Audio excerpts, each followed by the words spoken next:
Good morning. Yeah, I just had a cup of cocoa this morning.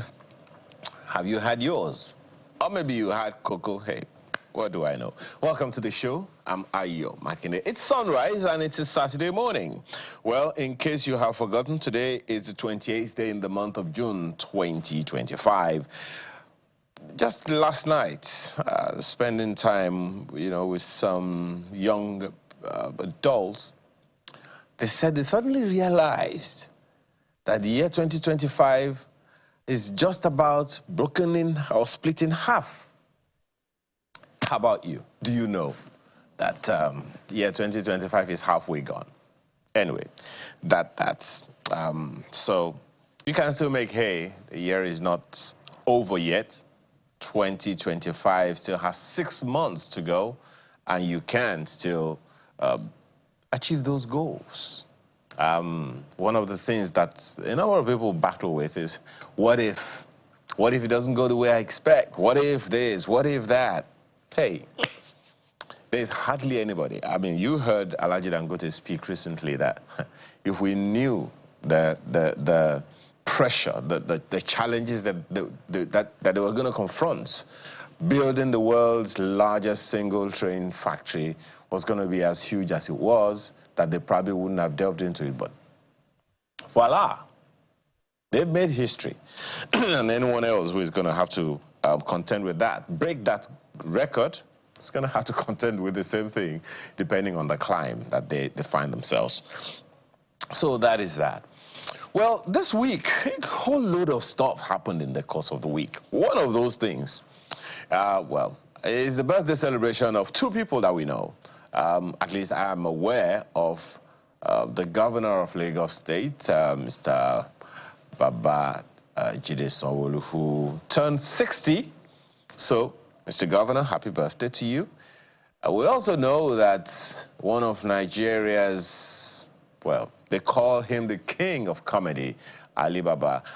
He also turned 60 in the course of the week, ending today. So, gentlemen, happy birthday. Many happy, joyous returns to you. We'll probably do something about the Alibaba stuff later today. So that is that. And in the course of this week as well, the president signed into law those 4 new tax bills. Repealing some, coming up with another. That's the National Assembly doing all of that. And here we are having these 4 new bills.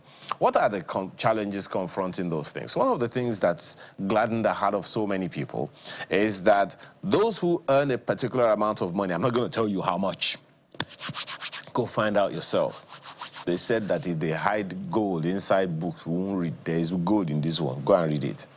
So if you want to know if you have some tax exemptions, I think the important thing here, and even though we're going to be discussing it, excuse me, I think the important thing here is for us to find out how these benefits each one of us.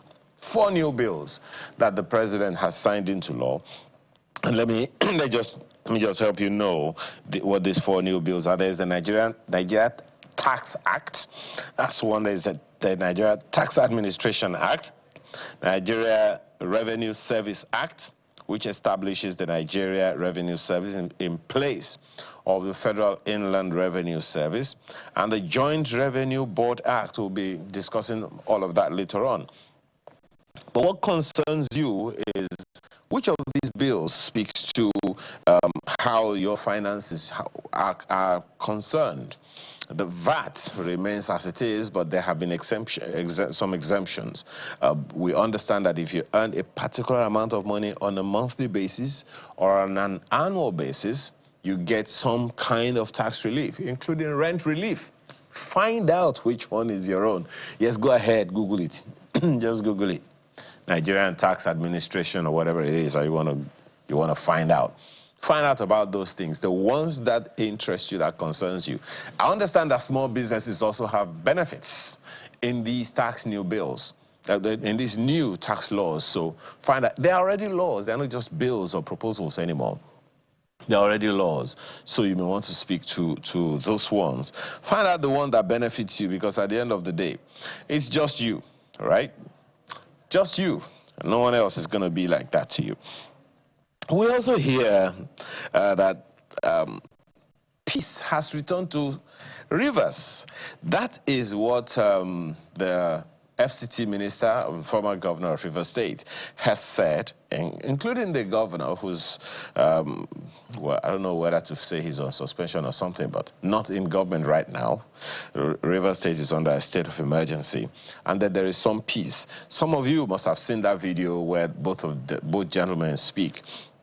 And one of the concerns a number of people have raised about that one in particular, and it's interesting, is that it took the president of the Federal Republic of Nigeria, not because he is president, but because he is respected. Well, I don't know, but hey, I'm not a politician. I'm just a bloody journalist. So I'm wondering, because on the one hand, the issues that the PDP is having, some people date it back to 2011, some date it back to 2015. You remember that sometime in 2013, 2014, a whole load of people moved away from the PDP into the APC. And I think at the end of the first term, now, maybe even in the course of 2015 to 2019, they already made their position known. They're going to go back to the PDP, and they went back. Or a good number of them went back, maybe some stayed, I don't know. So the PDP has been having its challenges and kind of came to a head in the course of preparing for the 2023 elections. Now, all of those challenges have confronted the PDP, and it goes, the wonder is, how come the challenge between two gentlemen in one state couldn't be handled by the party structure, and it took the president, a member of another political party, to intervene? Well, I don't know the questions you're going to be asking, but you may want to find out, especially now that everyone is encouraging young people to get into politics. Get into politics because, you know, the world is yours. The future is yours. The only way to get into government to be relevant is to get into politics and get into how it is done. So if you can't clean the plate in the kitchen from outside, you can't even use a robot, well, at least not now. You have to put the plates in the kitchen for the robots to get in, right? So if you want to clean the plates, you have to get your hands dirty for a bit. Then in the course of washing the plates and cleaning the plate, your hands and the plate become clean. So get into politics is what everyone's saying.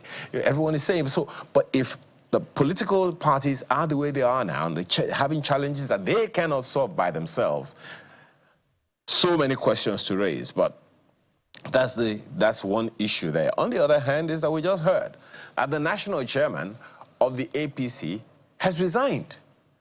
Okay, is it because the APC is having its challenges as well, just as the PDP or just as all other political parties? How come he's the national chairman? Oh, there are permutations. Oh, well, maybe the vice president is this, maybe a former governor of Kano State is going to port into the APC. I don't know. I don't want to know. But how this concerns us is when people get into politics, what political culture are they going to meet? Are they going to just get their bags and get out? Or are they going to stay and help to mend? Are there opportunities for young people to get into the leading political parties and make a difference? So many questions to ask, but hey, that's my job actually, to ask questions. And we're going to be asking a lot of questions this morning about one or two things today. First on our list of conversation is we're going to be talking about energy security in Nigeria with the objective of getting more Nigerians out of darkness. That's going to be our first discussion. Then subsequently we'll be focusing on Nigeria's tax overhaul. Yep, Nigeria's tax overhaul. I spoke about that a little earlier, but of course you'll be finding out later. Now, in this country, with so many things becoming so unpredictable, panic attacks are a norm, so to speak. So how do you manage panic attacks? Do you even know if there's such a thing as panic attack? How do you know? Psychologist says that sometimes you have panic attack and you don't know, you are diagnosed with panic attack and you don't know, how do you identify and manage panic attack? Is what we're going to be discussing today. And the artist of the week today, we're going to be celebrating someone, and you'll find out in the course of time. So in the meantime, do me a favor. If you haven't, grab your cup of cocoa, or if you prefer cocoa, one is brown, one is white, but depending on the color that you want, I'll be right back. Join us after now. Well, thank you so much for staying with us this morning on the program.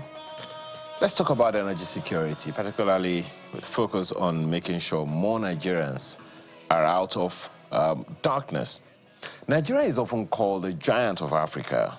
It faces a daunting paradox, where we boast of abundant energy resources, but we also hold the grim title of the world's largest population without access to electricity. Now, we understand that Nigerians, we have about 86.8 million Nigerians, according to the World Bank, still living in darkness. Now, this staggering statistic underscores the immense gap between our potential and our reality. The enactment of the Electricity Act of 2023 makes it possible for state governments, for the first time in our history, to have the authority to regulate their own electricity markets. Of course, we know the 7 states, including Lagos, Enugu, and Oyo, are already leading the charge, crafting tailored energy solutions. Now, these hold promises, but they also hold what some consider cautious optimism. So let's have conversations around this morning, because we're asking the questions. How can Nigeria leverage this landmark policy to create a more inclusive and sustainable energy future? Engineer Franklin Omusi joins us this morning. He's an ISO 9001 trade lead auditor, renewable energy consultant, and MD CEO of Genesis Eco Power Systems. Thanks for joining us this morning, Engineer Omusi. Yeah, thanks for having me, and good morning, viewers. Good morning to you as well. Nice to have you. Yeah. First of all, your take on that report from the World Bank that 86.8 million Nigerians still live in darkness. Yeah, that is the statistics we have. Even though the Minister of Power claims that we have over 150 Nigerians that have access to electricity, but you know the metrics are not very standard. But we should look at what the World Bank actually says, because they have a way of pulling the best data available. The problem we have in Nigeria is both access to electricity for the generality of the people. We have a problem with underserved Nigerians, where the electricity is available but is not sufficient. And then we also have a problem with the unserved. The unserved are those that don't have it at all. And that number is staggering, and is the highest in the world. For 3 consecutive years, we are the country with the highest number of low access to electricity. It's a big challenge, and a lot of things needs to be done by the government. It's not just policy matters alone. It is also the implementation, the style, and the steps to take. And I believe that if we're able to do what we should do as a country, we should be getting it right. 86 million is a large number. And you know, one of the core requirements of the Sustainable Development Goal, you know, after the Millennium Development Goal, they came up with Sustainable Development Goal, access to clean energy, clean electricity. And I think in that area, we are failing so much. But you know, just a second, and you know, Omusi, if you can hear me, I hear you, and we hear the minister, but I mean, you're the professional, you know how it flows in the market. But from this statistic of the World Bank, what do you think is the most critical factor contributing to this gap? Is it in our generation? Is it the transmission or distribution? Or there is more than that? We have problem in all the areas. We have problems in generation, we have problem in transmission, we have problem in distribution. When they unbundled the PHC and made successive companies to come up, the amount of investment you need in generation, you almost need the same amount of investment in transmission. And our transmission lines are not so healthy and strong. Estimate says that Nigeria will need, on the average, 30,000 megawatts of electricity minimum to run a system that everyone has access to electricity. But our current generation is the highest we've gotten in this 2025 is about 5,800 megawatts. Look at that. That is less than 30% of our requirements. So for generation, we have a problem. And then for transmission also, we also have a problem because we're having a lot of grid collapse. In 2024, we have not less than 12 grid collapse in the country where electricity that is generated is not transmitted or distributed to the end user. And that is massive. For a period between 2017 and 2023, over 46 grid collapse because the grids are weak. There's not been any massive investment in the grid. So we have problem with generation, we have problem with transmission, and then we also have problem with distribution. So there need to be a rethink of the entire process. How do we ensure that our people have access to electricity? And let me say something. Electricity is big business. In some countries, they make lots of money from power generation and selling this power to those who use it. It's not free. So when we start looking at it from the business side, I think at that point, our approach will definitely maybe change. Well, but Engineer Musa, if you can hear me, what wonders, the private sector is already playing a role, but let me quickly introduce another guest that's joined us, in the conversation this morning. Professor Yemi Oke is here in the studio with me. He is a professor of energy and electricity law. Thank you for joining us this morning. Thanks for having me. My first question to Engineer Musa is the World Bank statistics that puts the number of people living without electricity in Nigeria. Living in darkness is the term used, actually. 86.8 million Nigerians. That's staggering. You want me to respond to that? Oh, yes. I'm not a fan of certain statistics banded at Nigerians or for viewers. I would rather a realistic figure or statistic that shows clearly that certain number of Nigerians, 2 million, 3 million, 10 million, are in darkness.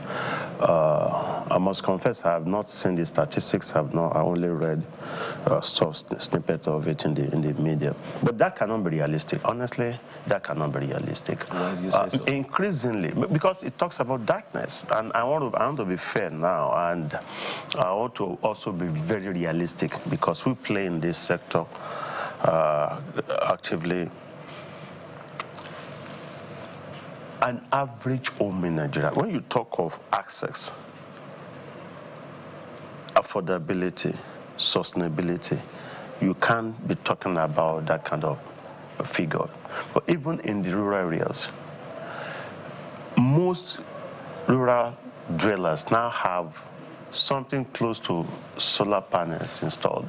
You see Nigerians abroad sending solar panels to their parents in the rural areas, in the villages, just to light up the communities. And those communities can be in darkness.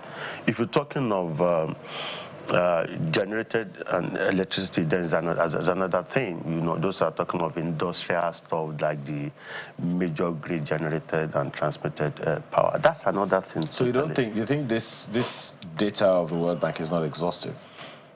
Let's take Lagos as an example. Which part of Lagos is in total darkness? Tell me one community in Lagos that is in total darkness. That's no electricity at all. No, just tell me. Okay, leave Lagos. Talk about Ogun State. Which area in Ogun State, I'm talking about densely populated states in Nigeria now, is in total darkness? That they don't even have access at all. If you talk of insufficiency, I agree with that. If you're talking about people having access to 1 or 2 hours, or maybe minimal access, like basic access, like just in the night they have like their solar panels to light up some bulbs and the rest, and to charge their small radios. I understand that. But saying 86 million Nigerians are in darkness, that's fallacy. It's fallacious. I mean, I just cited an example. Okay, you go to but that's not to say that there aren't underserved communities in Nigeria. If you're talking about underserved Nigerians or communities, my answer is yes. But it can't be 86 million. Too much or too little? 86 million is about 5 countries in this continent. My goodness, that cannot be.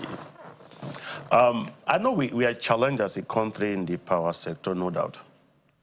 I regret the fact that it took us 15 years plus of consistency, of advocacy, to have a decentralized power structure.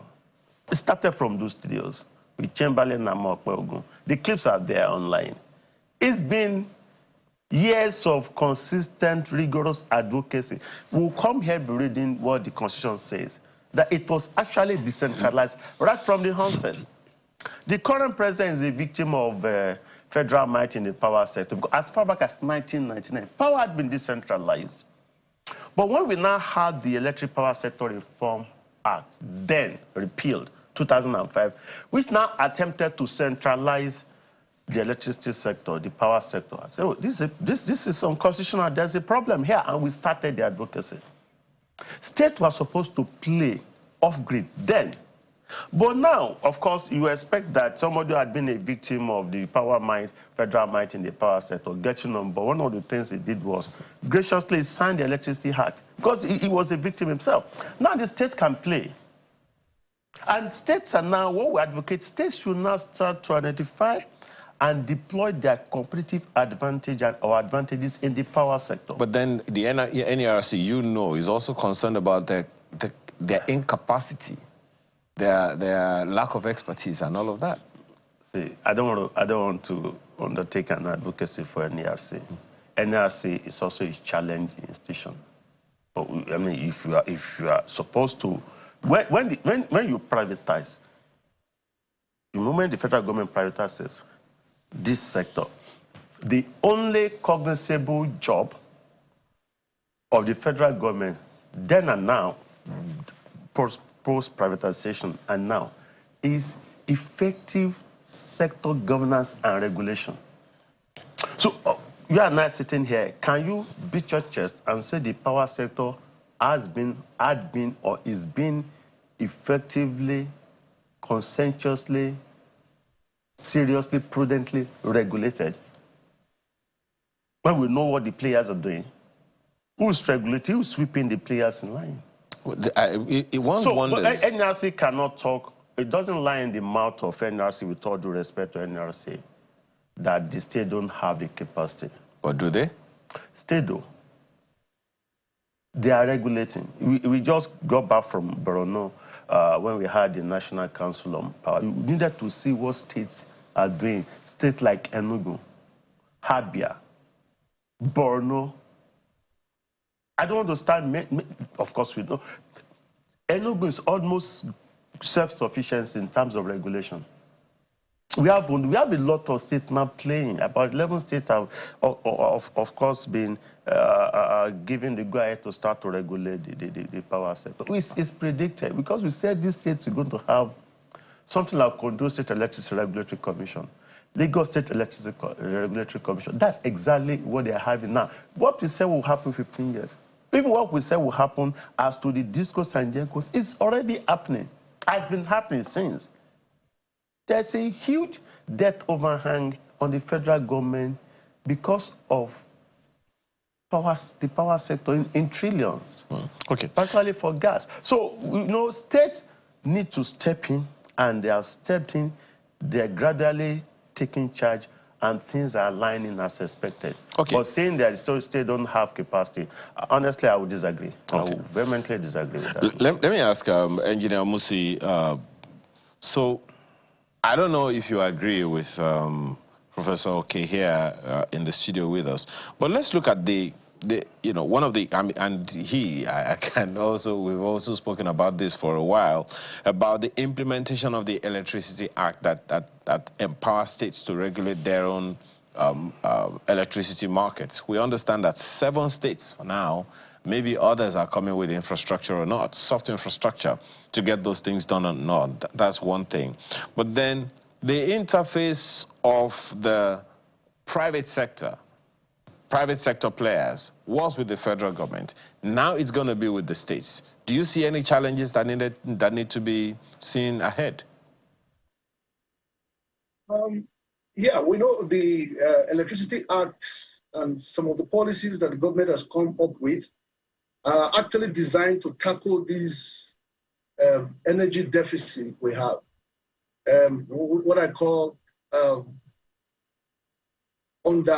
underserved and the unserved communities within Nigeria.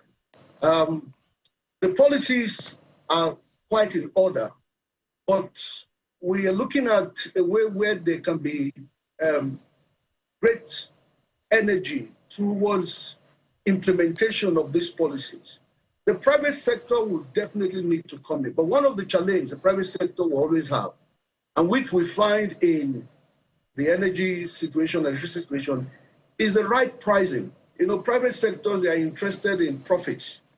Do you have the right pricing for per kilowatt hour of electricity? If that is not fully addressed, because we know that right now for Band A, you have about 209 naira per kilowatt hour. Is that really sufficient to take care of those who will invest in electricity, generation, and distribution? So the private sector will come in, but the right pricing has to be there.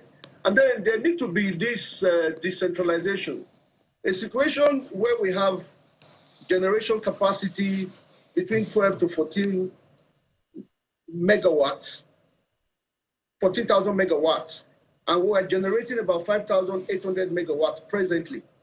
The difference is taken care of by the independent off-grid systems you have spread and scattered all over Nigeria, both in the solar space, solar PV space, and the small diesel generators and petrol generators. Now, those ones, government will need to continue to encourage them to play by bringing in more credit to allow Nigerians to generate their own electricity at that level and use it so that this gap can be closed up. That is an area where the private sector can also come in.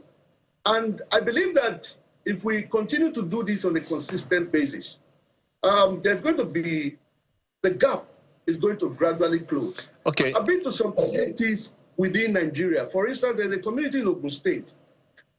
They call it Bamu Bamu. They have no semblance of national grid, no grid line around there. But with the help of some private sector, they came up with a mini grid solution for the entire community. And that is working. And you have it scattered all over some places in Nigeria. So that is what I think. The right pricing for kilowatt hour of electricity is going to be a major challenge. And then government needs to invest in distribution system, the transmission. Because when you generate and you cannot transmit, a lot of what you have generated will be lost. Because The 5,800 highest capacity, delivered in Nigeria, it's not because of generation. There are a lot of losses on the line during transmission. So a massive investment has to be done by government to bring in, improve on the infrastructures, so that as we generate, we are able to transmit majority of what is generated so that we can reduce losses. Okay. So I think when government is able to do that, the private sector will flow in and treat. So essentially you're saying, Engineer Musi, that the government, the public-private sector cooperation needs some work. I'd like to ask you, about that transition between the federal infrastructure supply system and the states. In the telecom sector, that we're having this battle of, what's the word that they use now? Path right of way. Okay. And all those things in the telecom sector. I don't know if you see a similar challenge between states for now, for the full implementation of the Electricity Act by the states. Yeah, there is a bit of challenge, but that's not significant, because when you're talking about transmission, for instance, state A is regulating its own electricity, but the energy gets transmitted from 2-3 states through the transmission lines installed by the federal government. So how do you appropriate that? Where does your right start? Where does it end? Those kind of thing. Or am I entitled to these megawatts coming to me, or you are going to gap it? Those issues are then, those are technical issues that will be worked out. What we're even advocating is, like Engineer Moses said, extensive off-grid solution. And the reason why we're saying that, advocating that, even is part of what we call the decentralization thing. We have the mini grid solution that is also even mentioned a community in Ogun State that has no transmission lines installed. That's why I said the issue of 86 million is fallacious. We have different kinds of arrangement put in place by state government to deal with it. One, a state like Abia now, of course, they are almost going to exceed the transmission, national transmission lines, because they are not going to be self-sufficient. States like Enugu are looking at decentralized option, mini grid, extensive solarization, and other options. So we're looking at captive mini grid, mobile stations and the rest as solutions to this.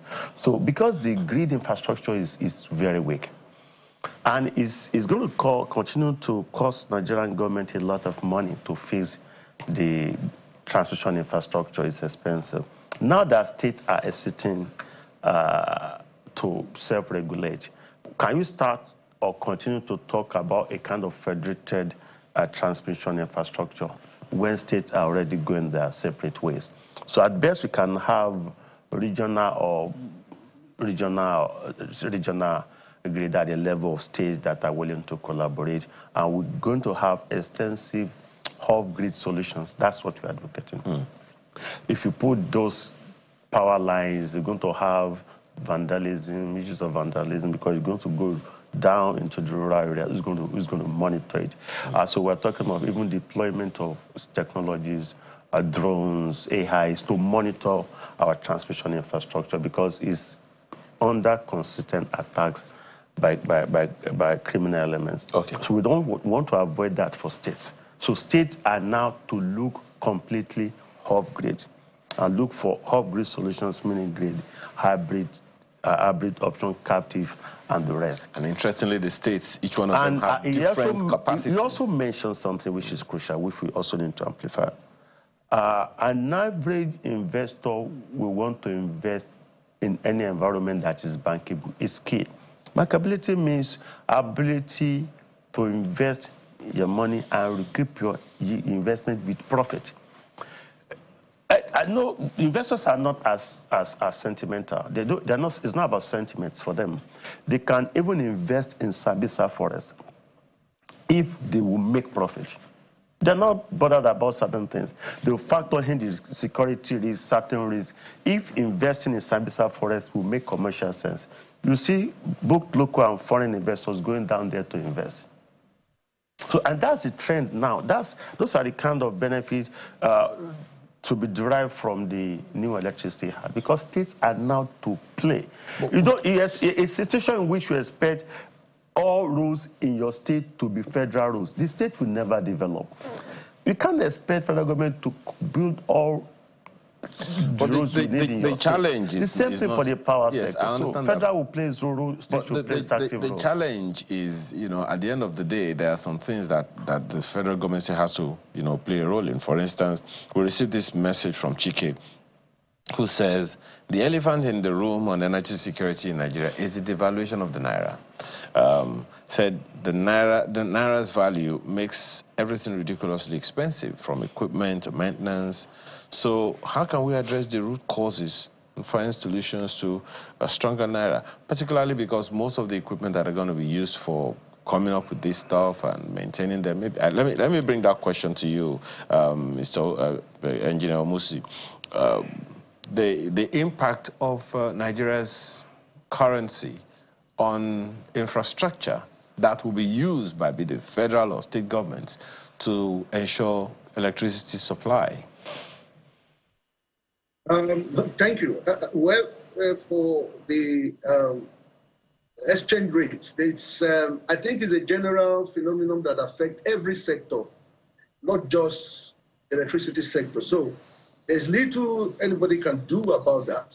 But the reverberation is that what happens as a result of that is it's what you bring in that it will determine the cost of electricity. You were talking about the cost the other time. That is it. What you bring in. So that raises the question of affordability, doesn't it? What the cost of your electricity. That raises the question, and just a second. And that is what affects investment coming in. Now, if government can take certain steps, I think it's in the new tax, I think the tax bill that was just released, that there are certain categories of electricity infrastructure equipment, solar equipment, that the VAT on them have been reduced to the various minima. I think some is even 0%. Now, if they implement that, they're going to find that the equipment cost is going to come down, and then it can make it a bit easier for Nigerians to be able to acquire what they need for these decentralized systems, off-grid systems. No, for me, I feel that the best way for Nigeria to go, because the country is a massive entity, 36 states, with, you want to put investment into transmission lines, is going to go in billions of dollars. So why don't there be a focus on off-grid solutions? Government can come up with what I call tax credit regime to enable Nigerians, more Nigerians, acquire off-grid solutions. And before you know it, the number of Nigerians who have access to electricity would have increased. Especially, this low access is more in the rural areas. In the urban areas, we're talking more about underserved. But in the rural area, you have unserved communities. Yeah, they have the PICO systems, those systems for solar that is just for light. But lighting alone is not what you use electricity for. Use it for other phases of development. So if there's a focus on that, I think that will help a lot. Okay. If government can reduce the bill, like they remove VAT, and you also look at the import duty on those critical sector of the economy. For instance, electricity. Once you get electricity right, development has a tendency of spreading. Okay, well, Engineer Musi, Because thank you so much for that. Just every one other second. place. Perhaps to validate some of the issues you've raised, we received this mail from Kunle Atikpaja, and I'm going to direct this question, at you. He says, I would like to make reference to what your speaker said, that he does not know if there are areas that don't have light. As we speak, the following areas in Ogun State have been without light for the past 4 years. Areas like Ishaga, Emasai, Ijogorile, Ibeshe. I'm not sure if I got the names right, but those 4 communities said for the past 4 years, they've not had, electricity supply. 2 things. We're talking of unserved at all and underserved. It's saying, I mean, according to you, the statistics say people are in darkness. Imashai, Idogo, read it, because there's communities I'm familiar with, Ijogorile, yes. Yes. Imashai, Ibeshe, and Ishaga. Ishaga, those cannot be, that cannot be true. When you talk of Ibeshe, that's where Dangote Cement is located. And I know Dangote has been doing a lot of community initiatives there, supplying solars and the rest. But he said in Ogun State, Dangote Cement is in Lagos. No, there's Dangote Cement in Ibeshe. Oh, beg your pardon, Dangote Refineries, okay. Dangote Cement in Ibeshe. I know the community is talking about that. Once you go on your way to Abeokuta, you veer off. It can be. They might say they don't have supplies from the IBDC, but on this school. They may say they have problems with their transformer. Those are, but saying that in darkness cannot be true, because these are developed areas that a lot of homes have solar panels and the rest there. And they can't be in darkness. They may not have access to generated electricity. That's another thing. Grid-based electricity. That's another thing. Maybe they have 1 hour per day or whatever. That's a completely different thing. So those wouldn't come within the statistics being buried at Nigerians saying 86 million. I disagree with that. Good thing, the example cited is something I'm very familiar with. I know all these communities. There are schools there. There are businesses there. So they use diesel, they use generators there. So coming to the issue of exchange rate that you raised is a very important point. When this privatization was done, Naira, I always cite that example because that was how we started here. Naira was 160, 166 to $1. And then the investor didn't go offshore to bring money. They mop up dollars from the system. We don't want that to happen. We are not saying state government should dig their hands into budgetary allocation to fund the power sector. No. Government has no business in the business of the power sector. It's self-sustaining because it's real business that could be lucrative if properly managed. State should stimulate investment, upgrade solution, extensive solarization. And we started seeing the policy direction. Government says, oh, you know what, we can't be importing solar panels into Nigeria. We have capacity in this regard. Let's start to assemble those solar panels so that we start to do things. That's what we are saying. We're scaling up our manpower, our local capacity in this regard. Then, if you want to invest, say the current exchange rate is favorable to investors. Because if you want to invest in the power sector in Nigeria, all you need to do is to access like a few $1 million, and it's a lot of money to invest in Nigeria. If your currency is too strong, you're going to make your environment not as competitive because investors are going to preference other locations for that kind of investment. So okay. It's a kind of a sword when you talk of the implications of the exchange rate. Yes, it's a plus for investors because few dollars means so much here to invest. And you should see investment coming down ordinarily. And that's why we are saying the state government, the respective state government should start to reach out, repackage their structure, create a kind of bankable framework that will make investors to come and invest in the, and they can regulate. They can talk about agreed tariff, feeding tariff, and the rest. I mean, if you have a community, they'll say, okay, give us electricity we're willing to pay. Work out the mathematics of the tariff. It's still going to be cheaper for them in the long run to generate, as against generating via this. Those are the kind of things we're saying. Okay. Well, there's this comment from, by the way, you also can join in the conversation this morning. You know, the access routes are right there on your screen on X, and you can also send us a quick email. Pastor Law Alpha Cross has this one, Engineer Musi. It says, if there be half of power supply in all parts of Nigeria, as we have in Abia State today, courtesy of Dr. Oti's proactiveness and resourcefulness, one won't believe this, that such humongous number of people are denied electricity across Nigeria.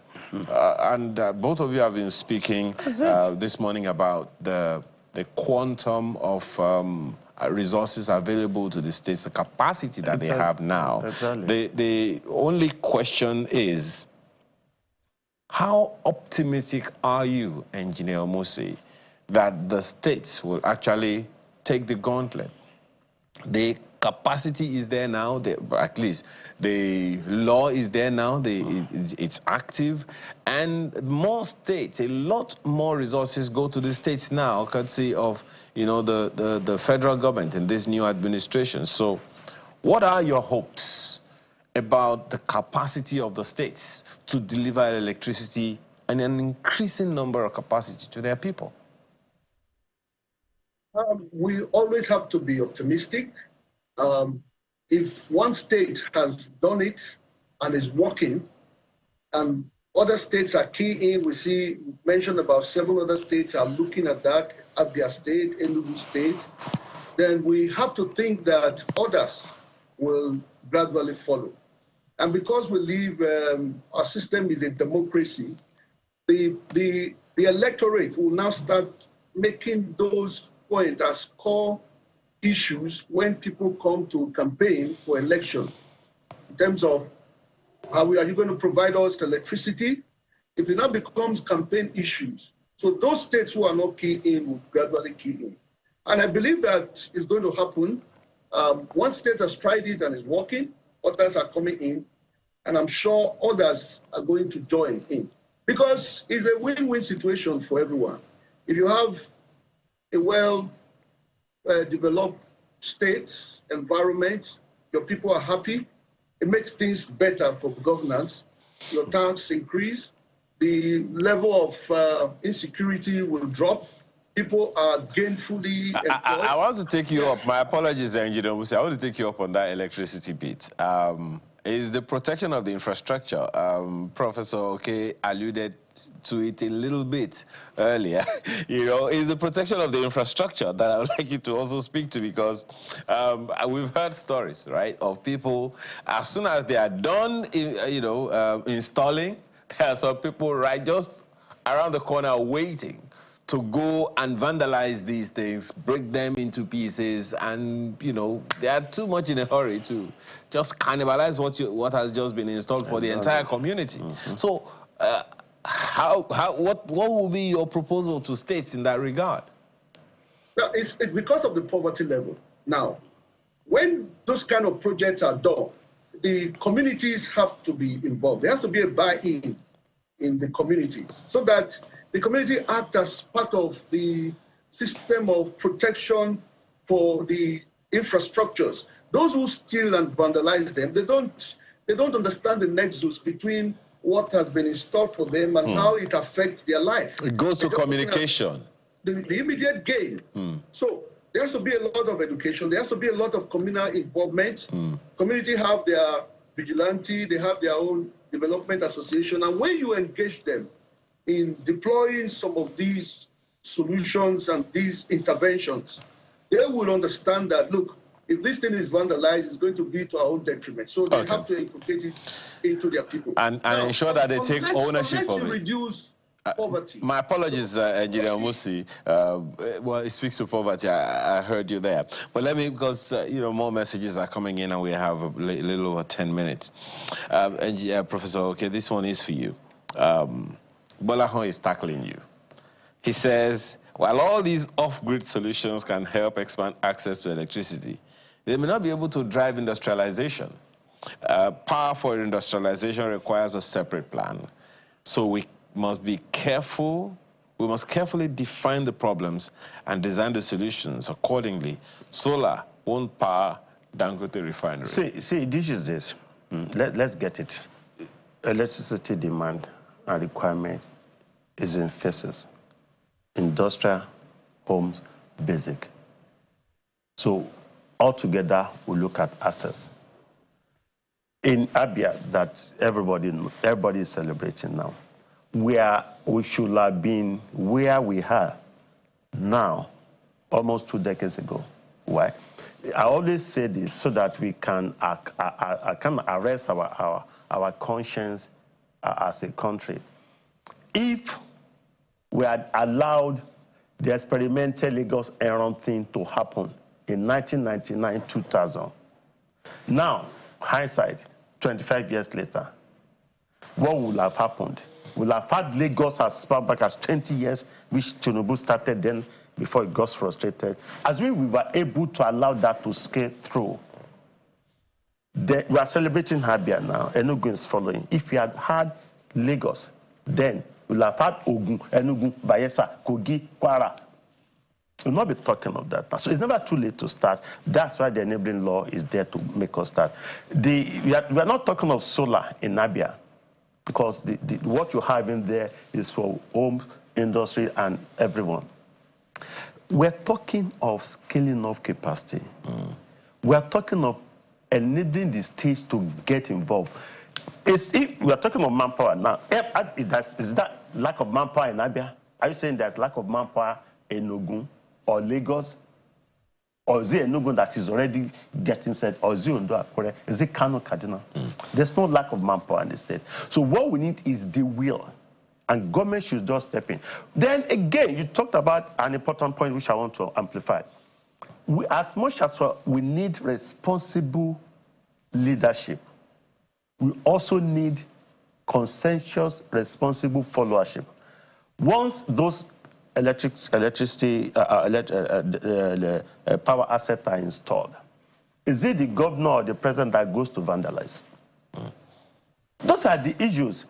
So now, essentially, states. There is a lot of Nigerians still bypass a lot of energy theft, electricity theft. Is it the governor? Is it the president? It goes back to my apology. It's not poverty now. Yes. The rich men do bypass. It's not about poverty. I disagree when engineers. Well, yes. Okay, I hear that. Rich people you know, bypass. I'm talking about the poverty issue came up in the area of the vandalization. Yes. I'd like to take you, Engineer Omusi, on the topic about renewable energy, but we'll come to that one. Let me ask you, Prof, about nuclear energy. It's a source, right? And I know that we have at least one or two agencies in Nigeria, you know, exploring opportunities. And recently, Nigeria was part of some nuclear energy conversation in other parts of the world, somewhere in Europe recently. So, does Nigeria have that potential? That we do. To be honest with you, we do. Federal, states? Federal, especially, we're not ripe yet. Because the energy is something you can generate from virtually anything and everything. Landfill, renewable, from dump site. From forest, we have debushing technology that can generate energy from forest. If it rains, hydro. If you have sunshine, solar. If you have strategic windfall, windmills. So we have strategic options that we can deploy as against going into nuclear immediately. We have the potential. Fine, let's grow the avalanche of options that we have to a reasonable extent. Then we can top it up with nuclear at some point, because you know, the vulnerability level of improper handling of nuclear could be disastrous. So I don't think, because in a situation in which we have criminals vandalizing transmission cables, transformers, if they attempt to vandalize nuclear power plant with nuclear radiation, because Nigerians, even the rails, their handrails, the metal or aluminum handrails on bridges and flyovers. They cut it off. So you don't want to even go in there. You know, we can't even go nuclear. We have the potentials, but I don't think I trust the sensibility of some Nigerians to be able to not mishandle it. Yes, Jide is speaking perhaps in that area. It says, in my opinion, we have the money to buy or build another power grid in this country. More so, the way our houses and roads are built does not encourage any government to adequately build, access, and provide almost anything to its people the way we build houses in Nigeria. So he was also talking about emergencies, even for security. Okay, the way we build houses in Nigeria makes it difficult, even for security emergencies, and vandalism is a small thing. We have a lot of unemployment in the country, and that creates a job opportunity for people. Once there is light in our country, everything else will with price hike would crash all over the nation. Well, Engineer Musi, let me ask you that question about renewable energy. There's a bouquet of opportunities, and I'm pretty sure you will agree with Professor Oke here. So how do we manage that? How do we help people to see these opportunities in a way that it doesn't alter anything, rather it is more proactive? Particularly, we talked about, you spoke the other time about the fear of, vandalization and all those things. My worry is that at the end of the day, how do small businesses benefit from the plethora of opportunities that exist in the power sector? Thank you very much. I would first want to just quickly agree with Prof. that with all the options available for electricity generation, we should just keep the nuclear option, providing electricity through nuclear power.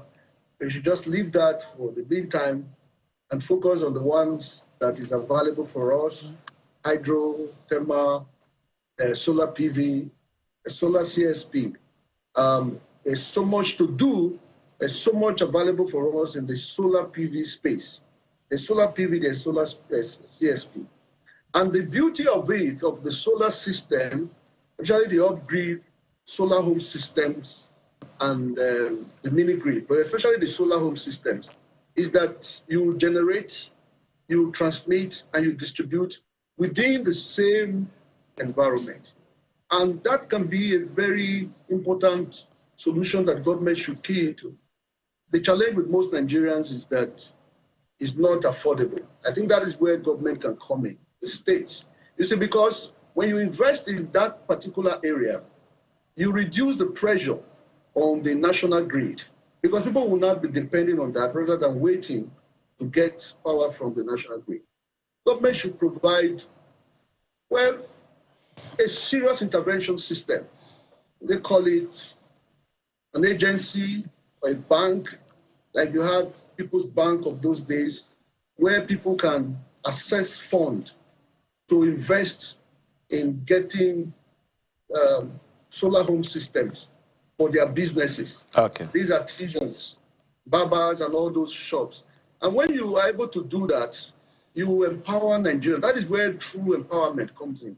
Okay. And the other vices that go on in the society will gradually just start, going down. So I think there's a lot to be done in the PV space. And let me also add, PV solution is not just limited to solar home systems. We have solutions for hotels and industries.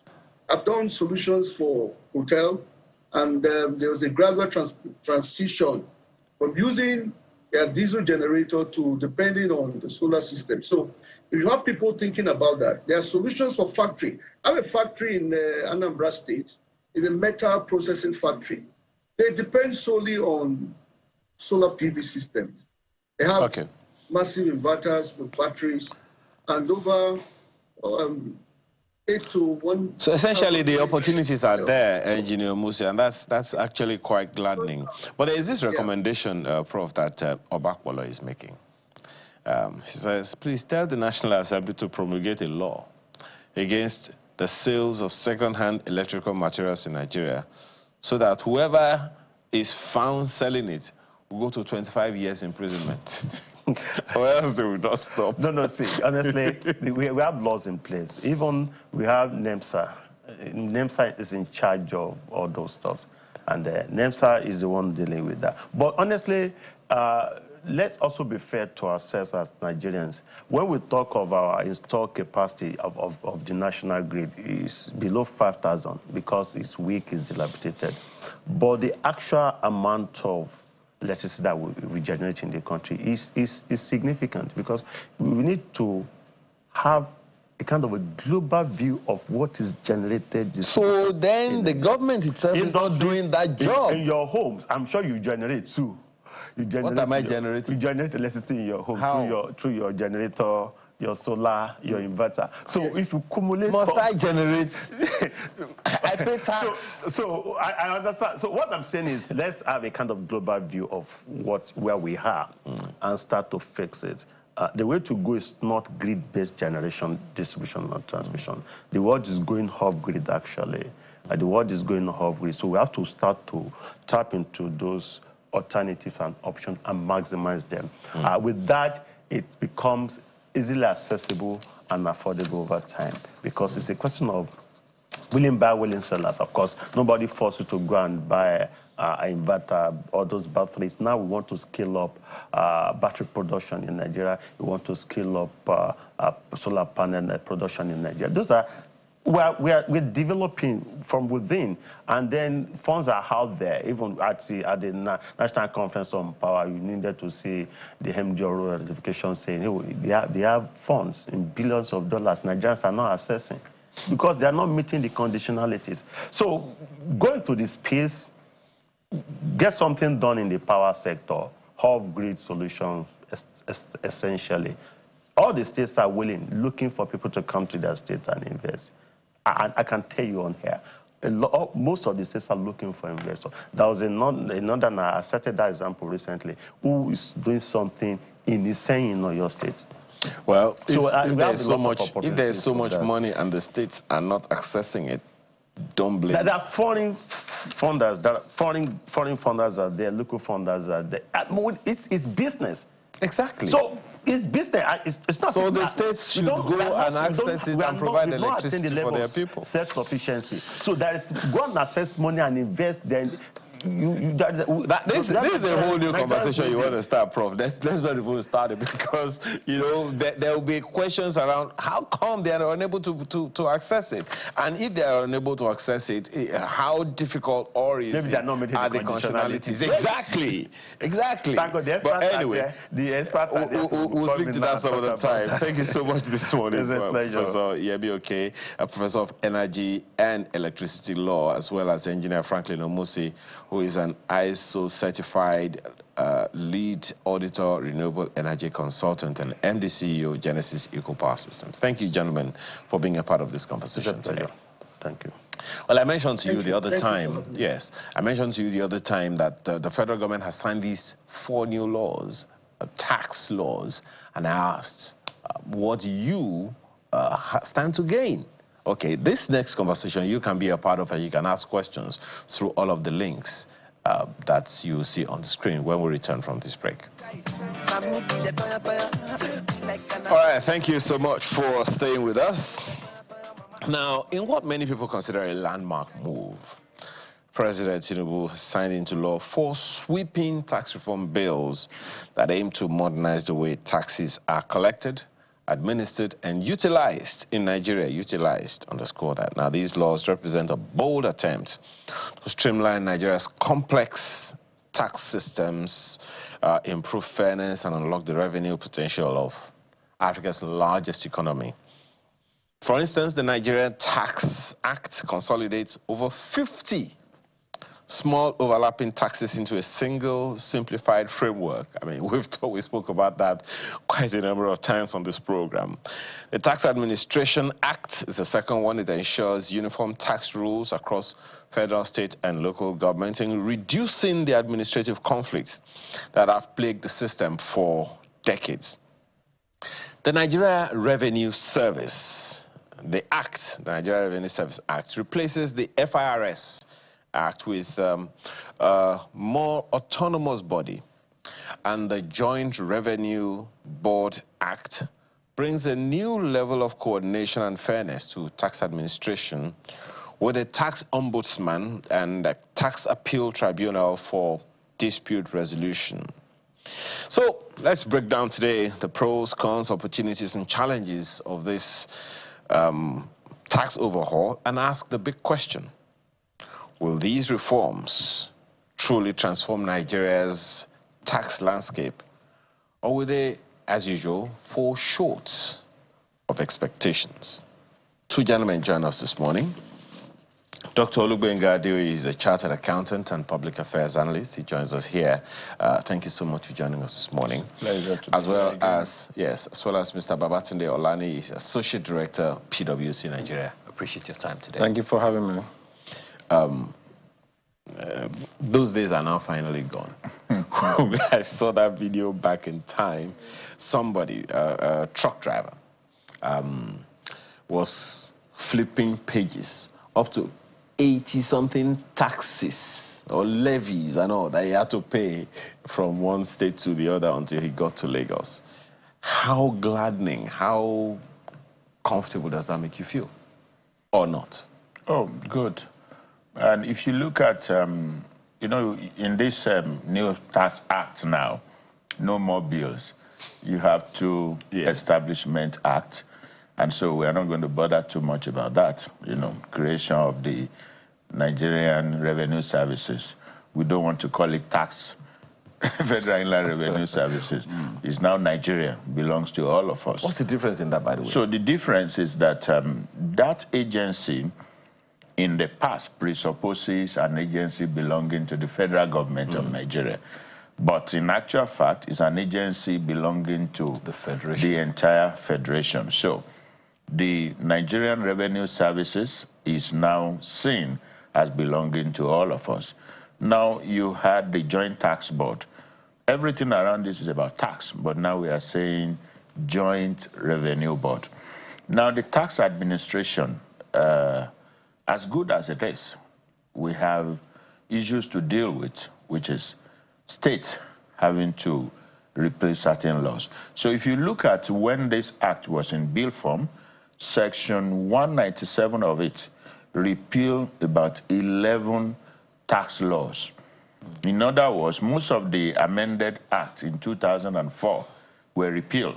And so you now have what we call the Nigerian Tax Act. In the past, you have pieces of legislation, value-added tax somewhere, petroleum profit tax somewhere, capital gain tax somewhere. Now, what this does to the country is ease of doing business, attraction of foreign direct investment. So when you get into Nigeria, you pick the Nigerian Tax Act. It gives you an idea of what is expected of you.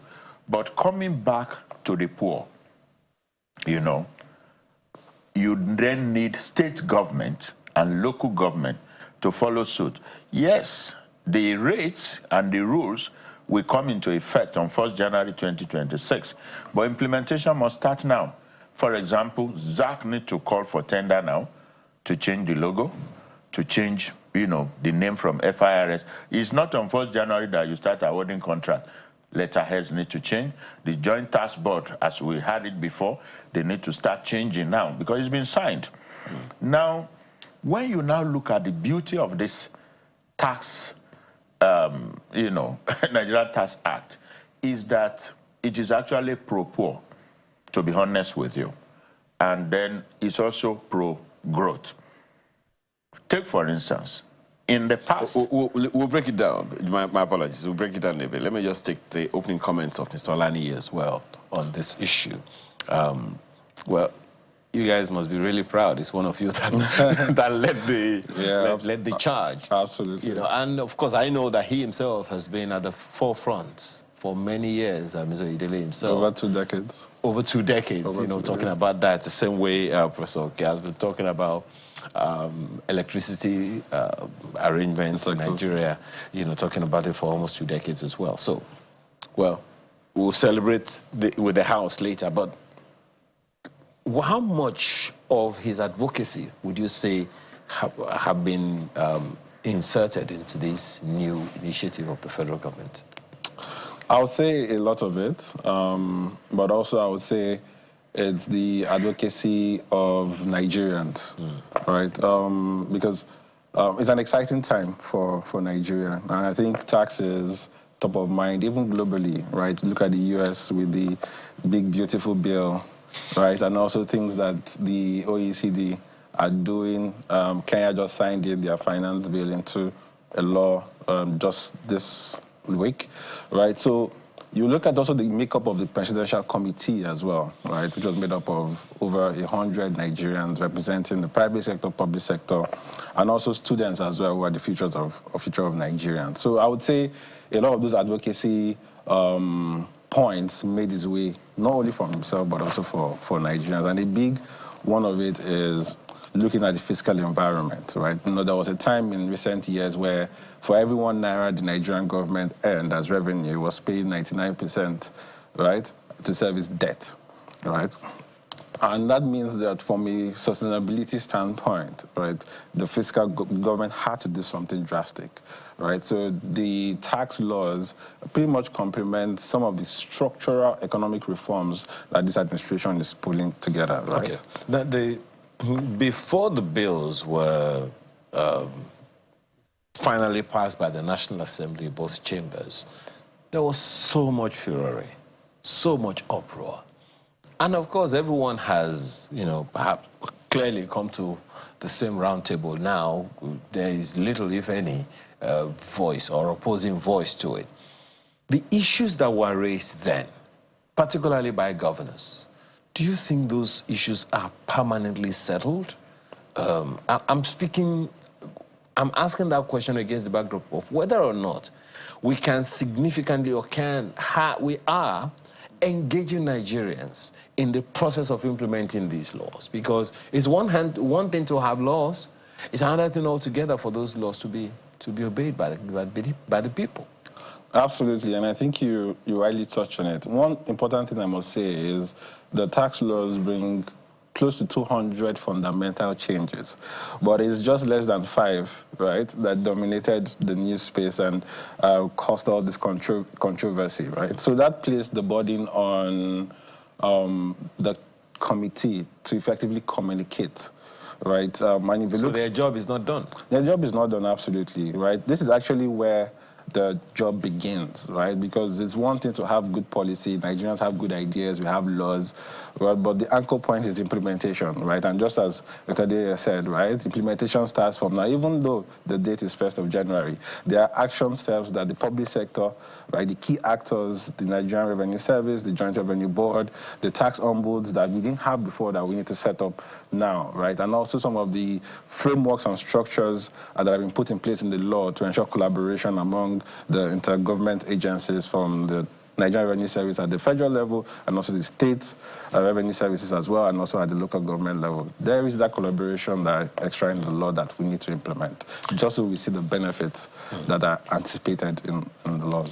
Before you talk on the details, Dr. Deye, I'd like you to speak to the communication of these initiatives. I was speaking with a retired federal civil servant, and part of our conversation went to the land of the fact that most of the time when government comes up with tremendous and amazing initiatives and they budget for everything else, they don't budget for communication. And communication is not just, information is not communication. Giving out information to people piecemeal does not mean that you have communicated, does not mean that people have understood and accepted, you know, and owned the process. So how do you see this happening? He said the committee's job is not done and 100 of them must communicate to 200 million Nigerians. Oh, I agree with you. I'll give you a practical example. A few weeks ago, I was in Abuja, and I worked so much, I became so tired. And a friend called me, I said, I need to sleep for an hour. Nobody can see me, nobody can talk to me. Then I went to sleep for 1 hour. Then when I woke up, I missed 35 calls, including that of my wife, my children. People have called me. And then my wife started calling people in Abuja. Did you hear from him? Where is he? I need to get across to him. And then I realized it was after then that a friend of mine said, oh, he told us he needed to sleep for an hour. So I left my telephone in the office. Now, the mistake I made was that I did not pass that detail to the house to let them know, please don't bother me the next 1 hour. That's the power of communication. Now, if you have done that, the stress of having to call this to ask questions will not arise. Now, if you look at communication, the issues you raise about people not being happy, you see, what people were not happy with is just derivation. And I can tell you, when you start reading law, we were told that law is dynamic. Law grows with the growth in the society. See, this law that has been passed now is going to change. I give it 5 years because the derivation that we recommended was 60%. The Governors Forum met and said, no, 30% is okay. And then equality, 50%. What is going to happen in Nigeria is that the communication that the committee is doing now and the implementation committee will do, the Governors Forum, they will be the one to help us to do it. In that they will now see the benefits they get from that 30%. And then they will begin to team up together, improve your state, ensure that there is a generation, there is consumption, you improve security in your state, and then you see what is in it for you. And then by the time you have 18 or 19 out of the 36 states coming together to say, guys in the National Assembly, can you help us do something about this derivation so that he can go to what Taiwo Yedele Committee presented before? And I can tell you, it helps you to work so hard at the state level, improving security, making sure you have a push strategy for investment to come in. And then you get something in attribution. Apart from that, the communication that needs to go to the public also is that state governments are now getting more value-added tax. Before, it used to be 50% of total generation. Federal government has given away 5% out of their own. And the reason for that is for state government to repeal all of the nonsense tax laws. And we need to communicate this to the people. We need not wait till January 1st before the speaker of the respective state assemblies will begin to pass law to repeal consumption tax, because it's double taxation when you compare to VAT. As I speak, there are state governments that are still sending forms around to people in restaurants and hotels to come and pay consumption tax. And this is part of what this act is addressing. And so this communication is very key. We need to go around the country, talk to members of the National Assembly. In fact, the state assembly in respective states, they cannot go on recess now till December, except for Christmas, because they need to begin to repeal all of the nonsense tax laws and then aligning it with what we have in the Nigerian Tax Act now. Now, if you now look at it, communication to the people, the citizen, who feels, oh, what is federal government doing? I heard you talking about electricity generation. Part of what this tax act is doing now is that solar materials, energy, generation, Genco, and the rest, they are now exempted from value-added tax. So which means you cannot arbitrarily just increase your rate on account of the taxes you are paying on the generation. So, which is a good thing for the people. But, you know, the challenge of foreign exchange is still quite significant.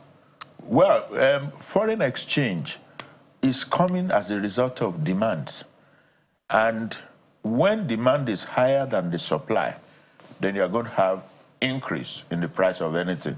So as it applies to commodities, it applies to currency too. But when we begin to improve in our production, the MSME improving, people with up to 50 million being exempted from taxes, you see guys coming into the country, setting up businesses, and then they don't have to worry about paying taxes. Okay. So you concentrate your energy on the growth of your business. Look at payee, for example. In the past, if the tax authority at the state level look at your income, and after granting you consolidated allowance of 20% and 200,000, if they look at the basket and they find 300,000, they charge you 7%.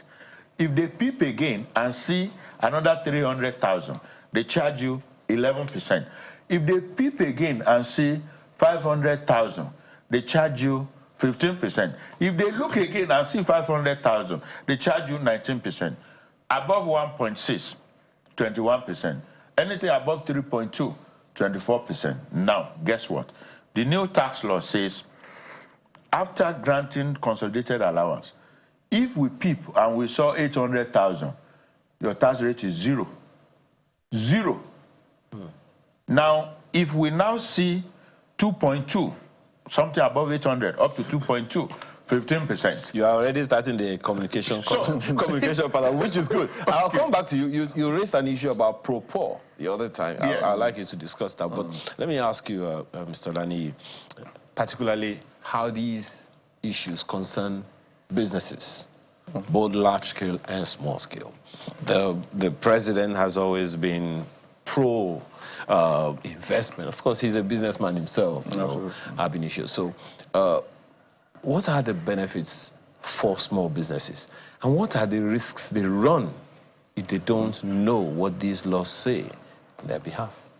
Thank you very much for the question. I think the tax laws do fantastic well for small businesses, right? The first one is, which he started to touch on, right, is the expansion of what it means to be a small business, right? So before the tax laws were enacted, the definition of a small business were businesses that had revenues of 25 billion and below, right? So what that meant is that if you had a business that had revenue of above 25 million, but below 100 million, you were still paying taxes of a combined 23%. So companies income tax at 20% and tertiary education tax at 3%. Now, if we look at the expanded definition of small businesses, right, which could go at as high as 100 million, right? On the harmonized version of the bills, the revenue threshold was 100 million. So if you have revenue, a small business today that is earning revenue of, say, 100 million, you pay no tax. Previously, you would have been paying taxes at 23%. So that's the first thing that this tax law does favorably for small businesses. Now, the second aspect of it is that it exempts them from VAT compliance. So there's some administrative compliance costs that comes when doing businesses as a small, previously medium business, now a small business that you don't have to do any longer, right? You don't need to file monthly returns, and you also need to, in certain situations, file your income tax returns without an audited financial statement. So the laws relaxes your compliance burden, right? So not only are you reducing paying no tax from an income tax standpoint, your cost of compliance within the business, your ease of doing business, right, also drastically reduces.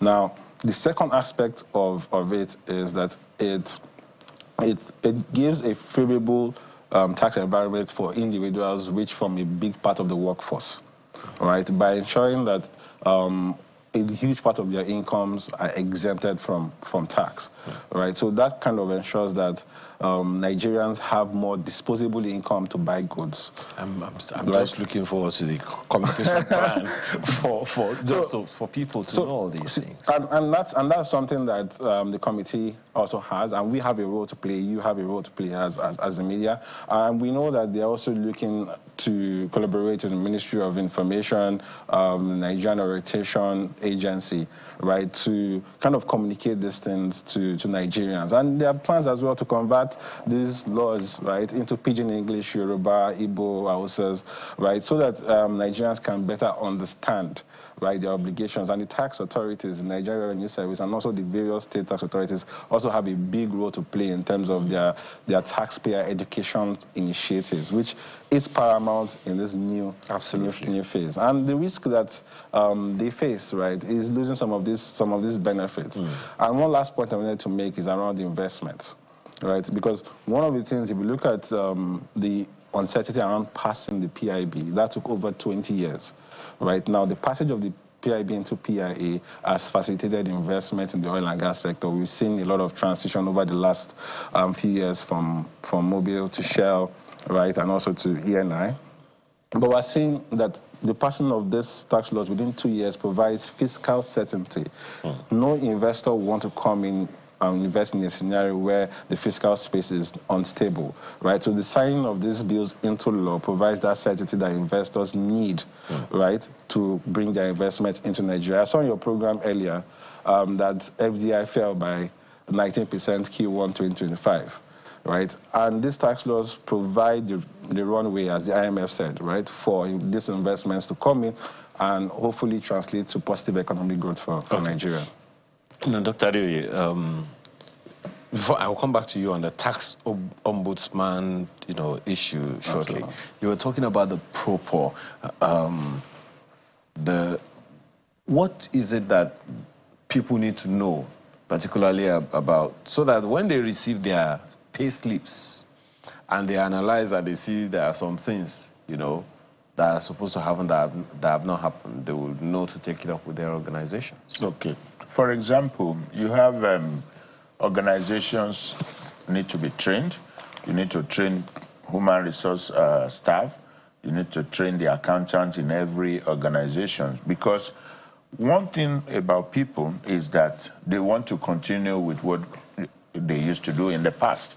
And so, without the tax authority collecting additional taxes from people that are exempted, the workforce within can actually be cheating them by taking taxes that ought not to be taken. And so, if your salary in a year is maybe in a month you are earning a little above 100,000 naira, you are not going to pay any tax. You need to take note of that. So people that are in the category of minimum wage, 70,000, 80,000, 100,000, they're not going to pay tax anymore with this new tax law. And the good thing But does that also affect a private sector? Yes, everybody. Private sector. Whether you're working in private companies, you're working with government, anywhere. And you know what is funny? State government can be funny. They may be deducting these taxes from people that are not aware. I know that will not happen in my state. Too many learned people in my state, they won't do that in Ogun State.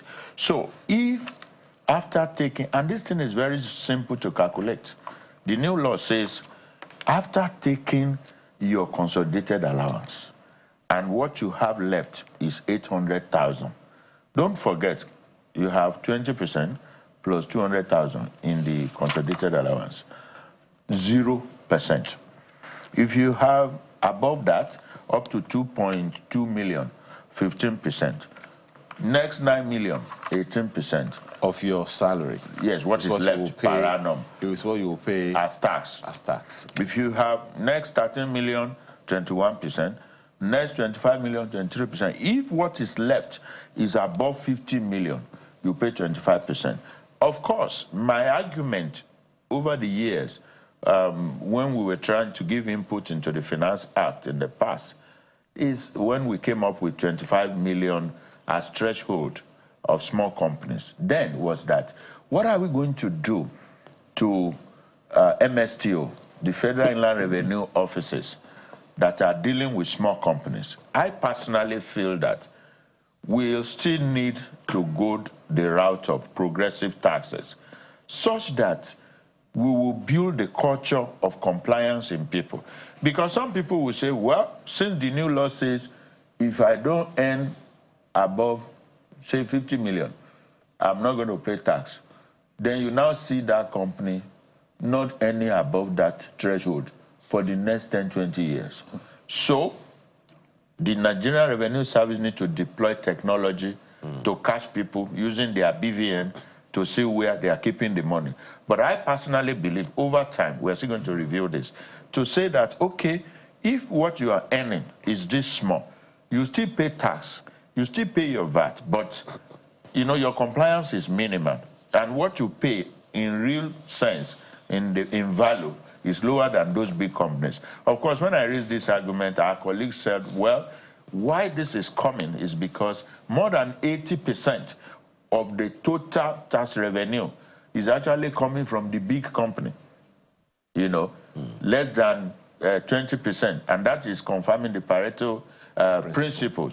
So let's not bother about these small entities, because the entire taxes coming from them is insignificant. And so let's allow them to grow. But personal income tax, people should take their destiny into their hands and be watching your pay slip.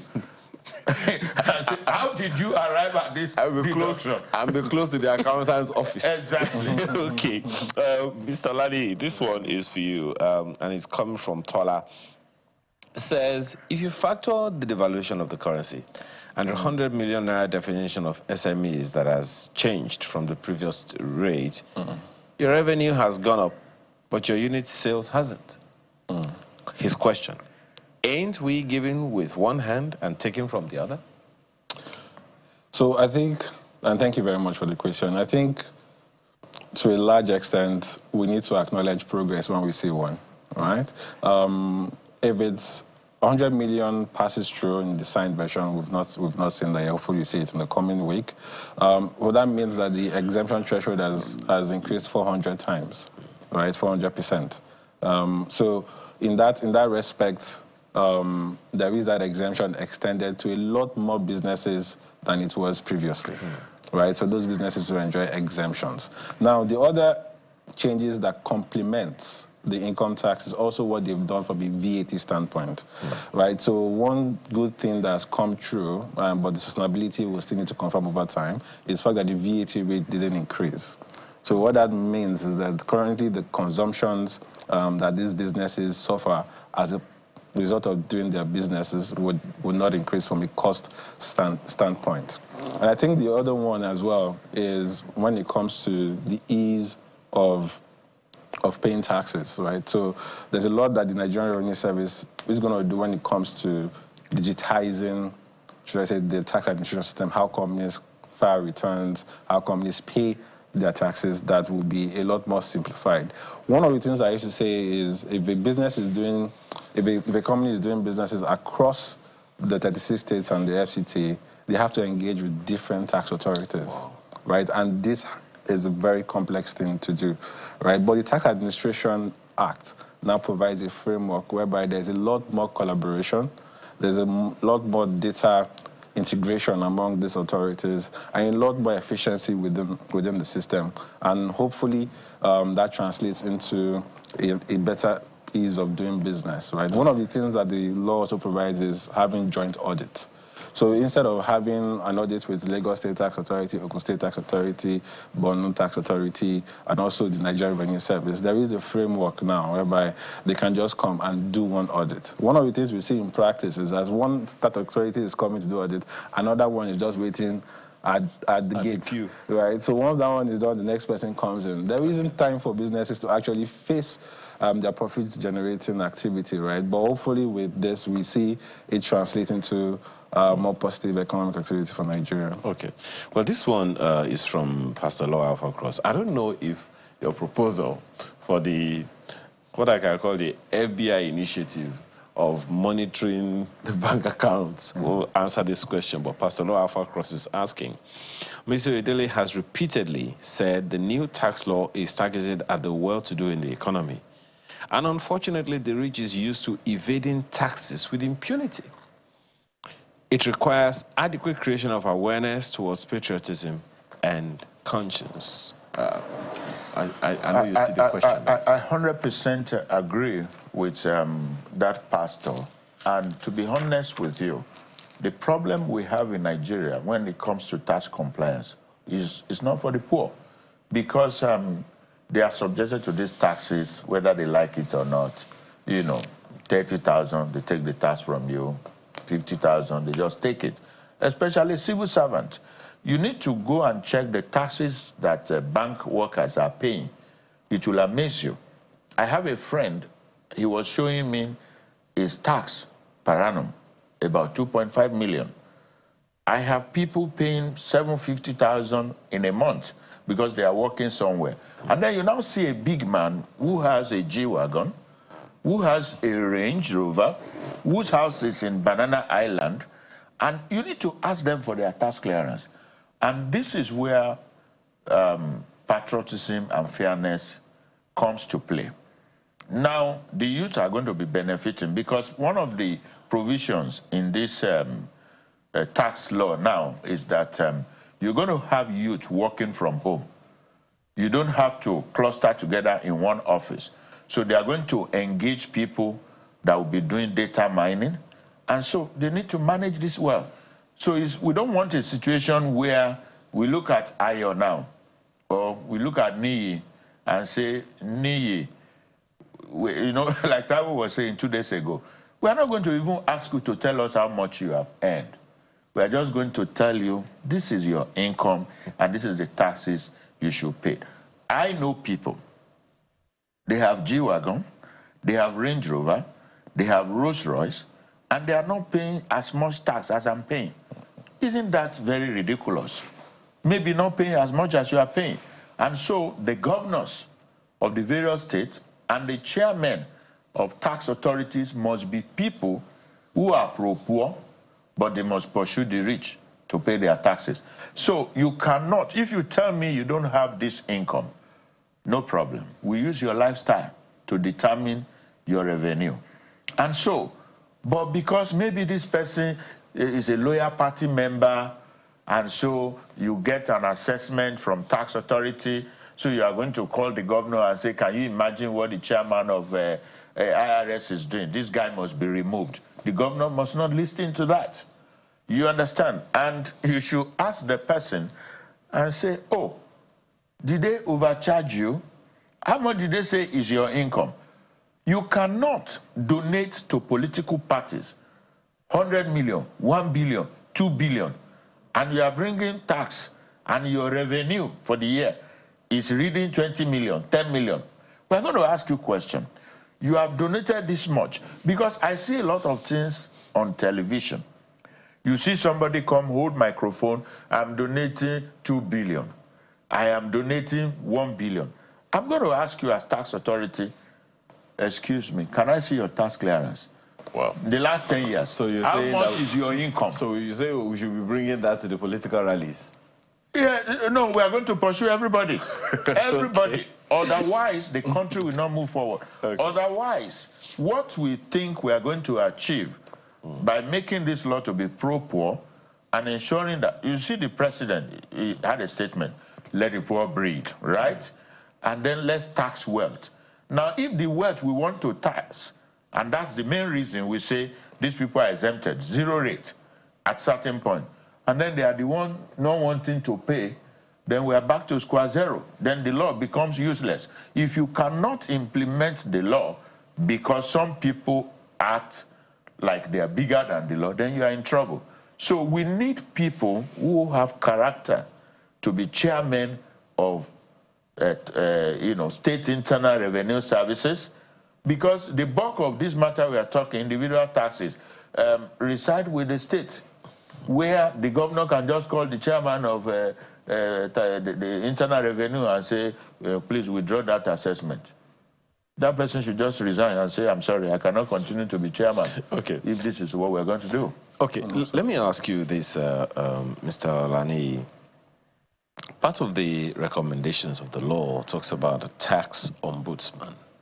And so the question then arises, what role would the tax ombudsman be playing, particularly in addressing public grievances and public trust, and building public trust in the tax system? First of all, just to help people understand, I'm sure a number of people are hearing that for the first time. What kind of grievances are likely to arise? Yeah, thank you.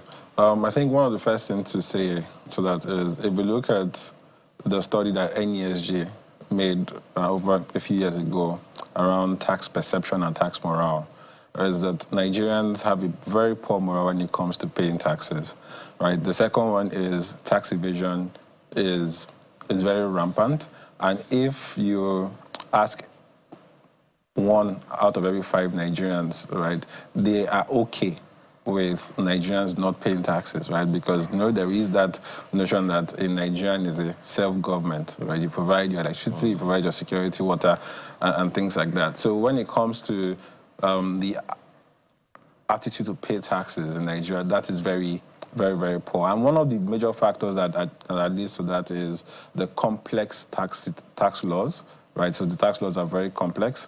And also the tax administration having to deal with multiple tax administrators as well can be very complex. And with the multiple audits engagements, right, that can be overwhelming for taxpayers, particularly small businesses that are just trying to grow, right? And where they're swimming against the tides, where 1 in every 5 businesses fail over 5 years. So taxes should not actually have to be a burden on businesses. And one of the key roles that the tax ombuds will play, right, is support, particularly small businesses or individuals that don't have the wherewithal to actually address their compliance or any disputes they have, not only with the Nigerian Revenue Service or the state tax authorities, but also with customs, right? And this is something that happens all over the world. It's a global feature, right? We have it in South Africa. It started from Sweden, right? And it's something that is a step forward from a Nigerian tax landscape where we have a body now. Now, from an implementation standpoint, to ensure that it's quite effective, it's very important that the governance structure of the tax ombud is one that has the capacity to stand for what is right.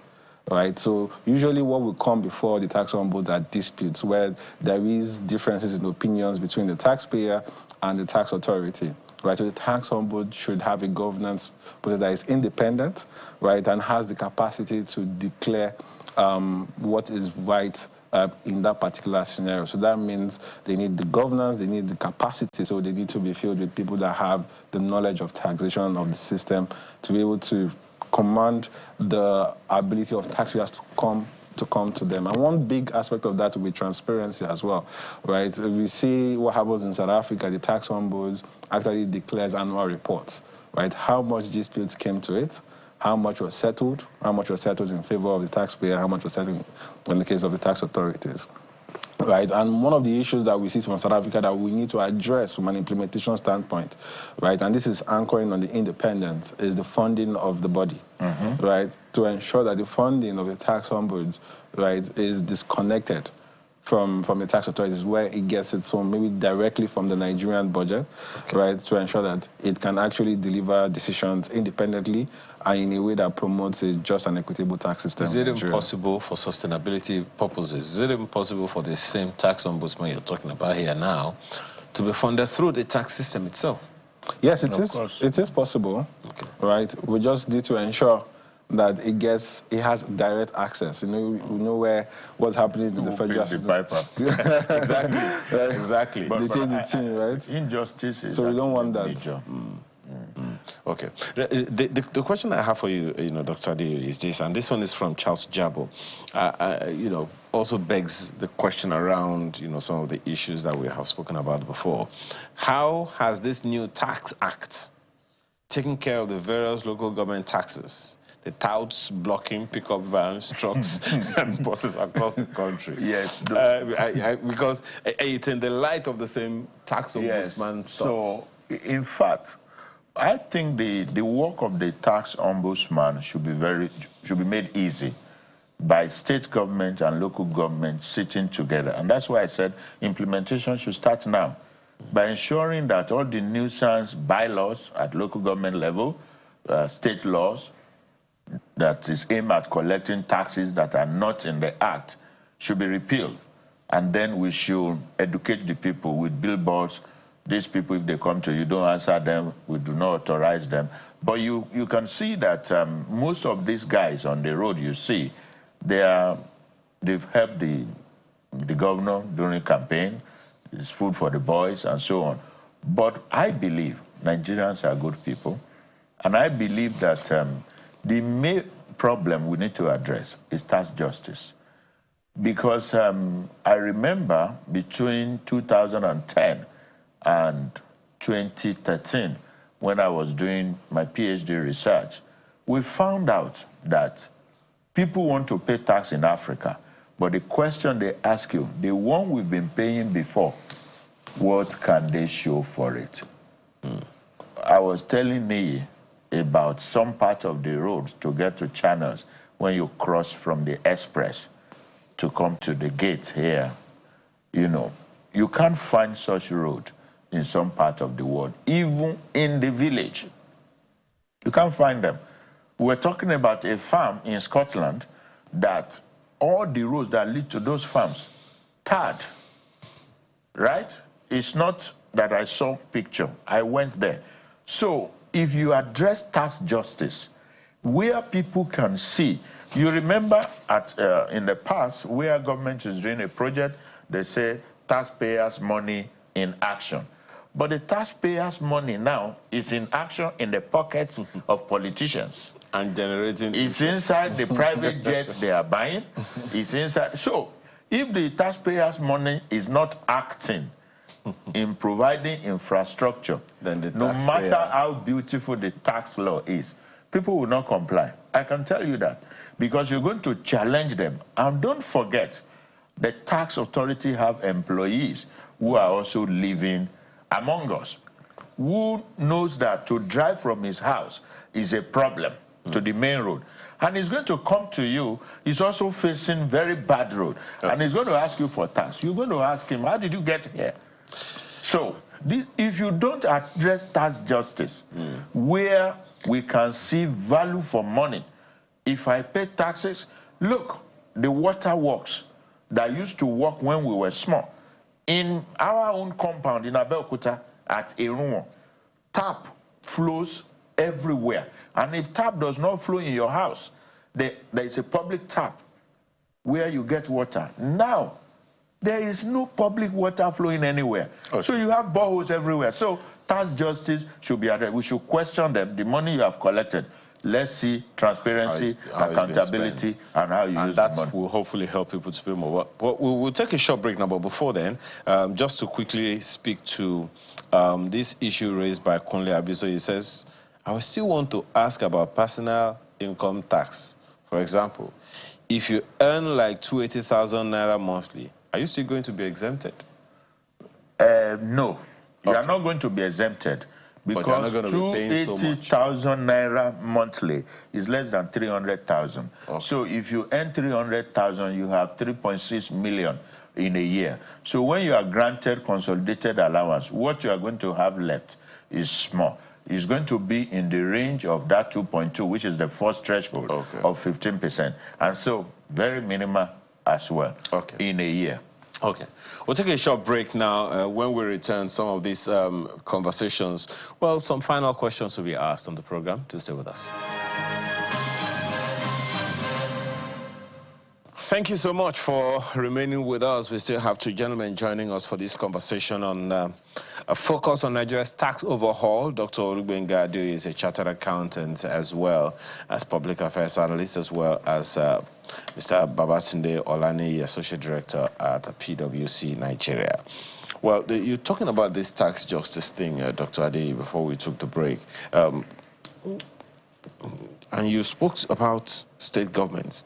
You see, this tax justice thing, people need to know that they can appeal.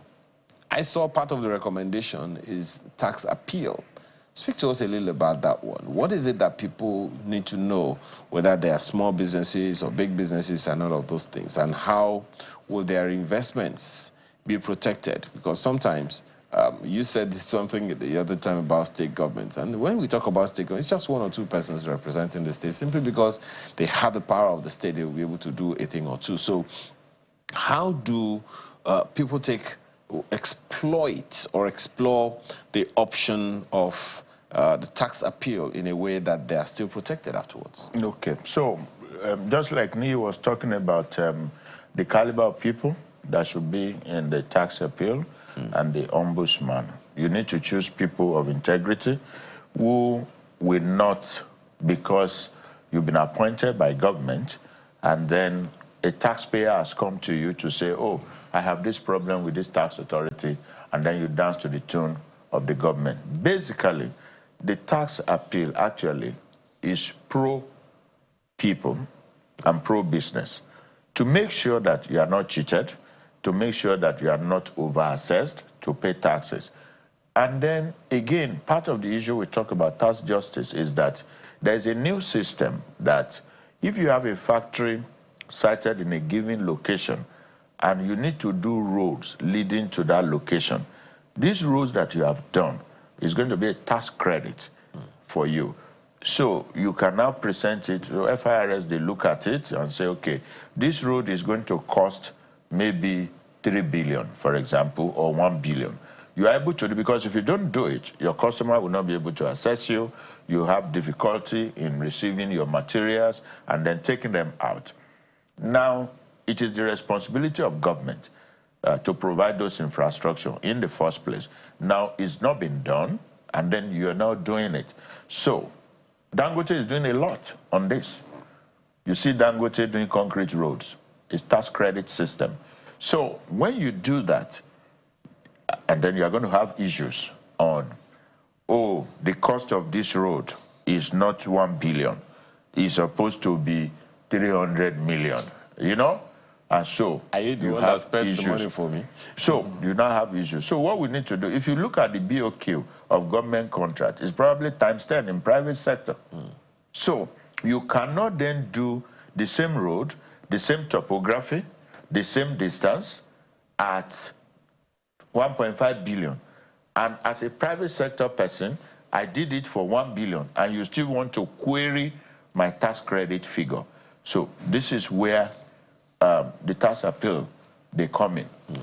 And so if you see anything that is wrong and you want to do, you can apply.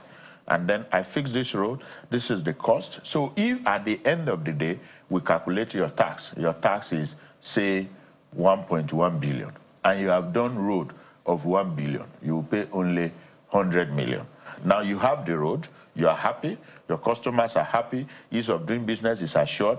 What that implies is that the things that government did not do for you, you have decided to take your destiny in your hands. And this is peaceful. And that's why I want to commend the Federal Inland Revenue Services for this kind of program. And it is actually from the principle of tax justice. Okay. Now, Mr. Olani, how can government, how can they ensure that the additional revenue generated from these reforms directly benefits the people? I think it is anchored on tax justice, right, and also the social contract, right? Well, what he's talking about is the private sector now being the one to take the lead in that regard. But this time around, is there a way for government itself to ensure that the tax is utilized? Otherwise, does that responsibility have to be for civil society organizations or individuals themselves in the communities? So it's two prongs. So the first one is the Presidential Committee actually had two responsibilities. One is on fiscal policy, right, and the second is on tax reforms. Now, there's a lot of work that has been done on the fiscal policy side, which is pretty much focusing on how best does government utilize revenue in terms of spending, and also in terms of borrowing as well.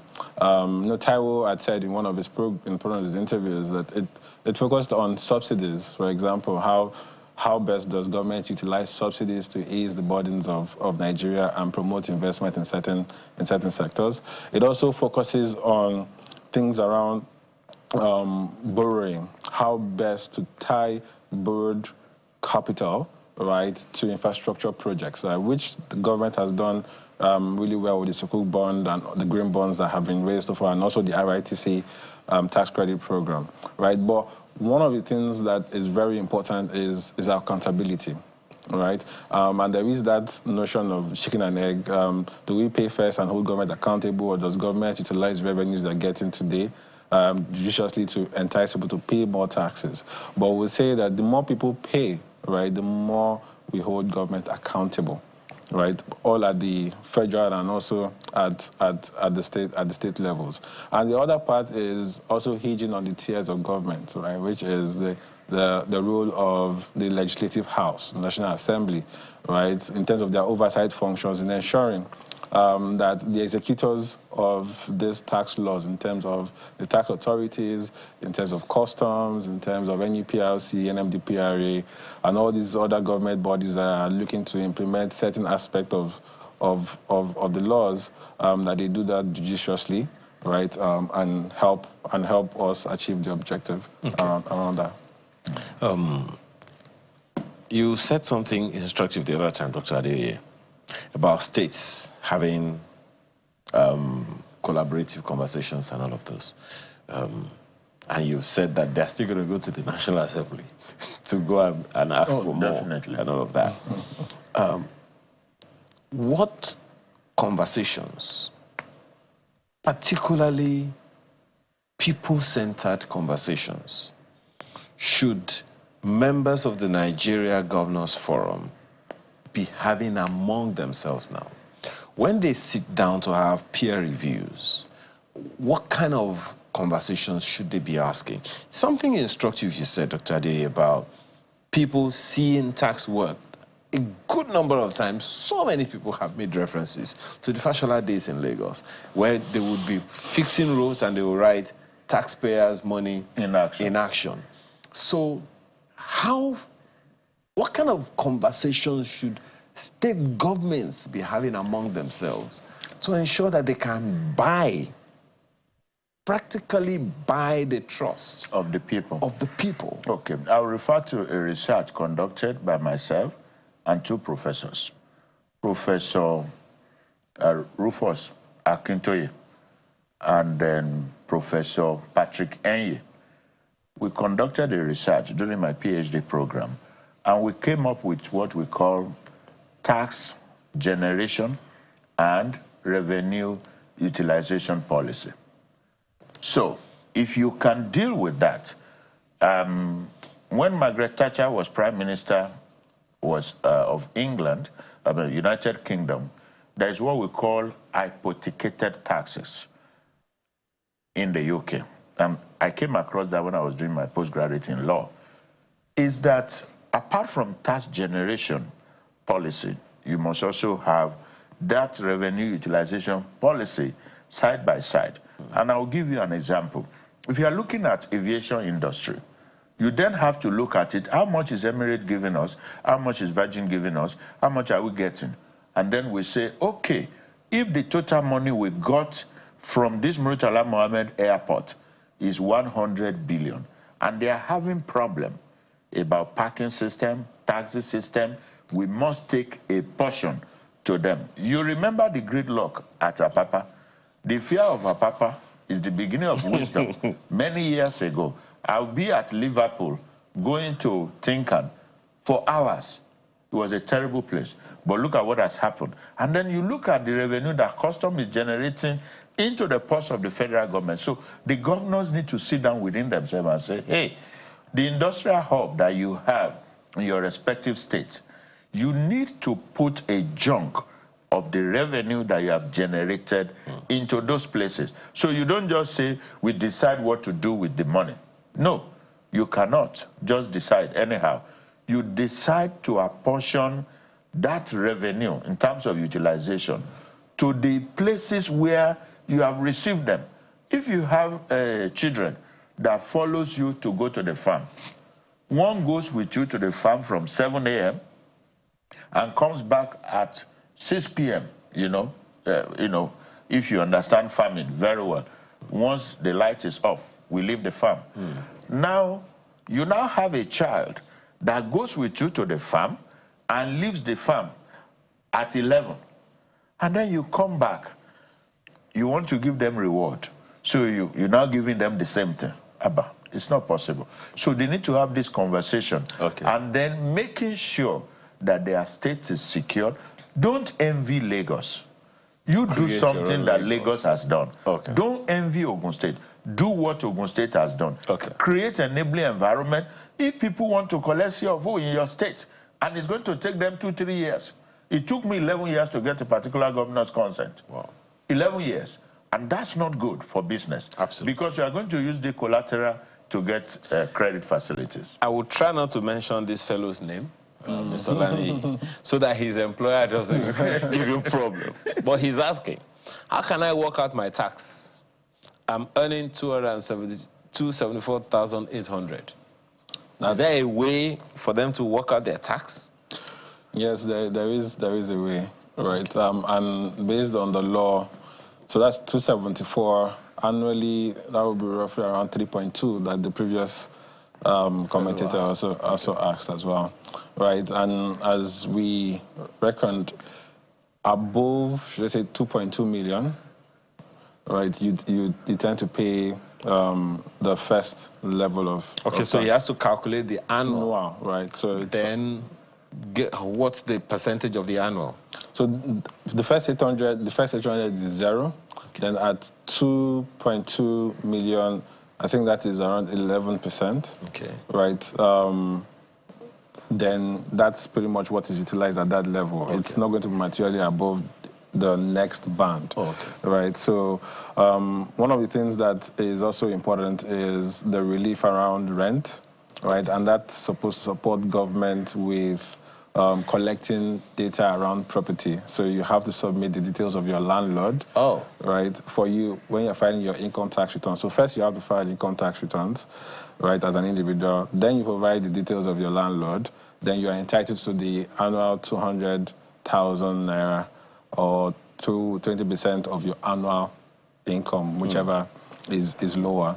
Right, okay, as a relief in computing your tax. But effectively, one important thing is that if you're earning in that range, your effective tax rate will reduce compared to what you are paying right before this tax law came into being.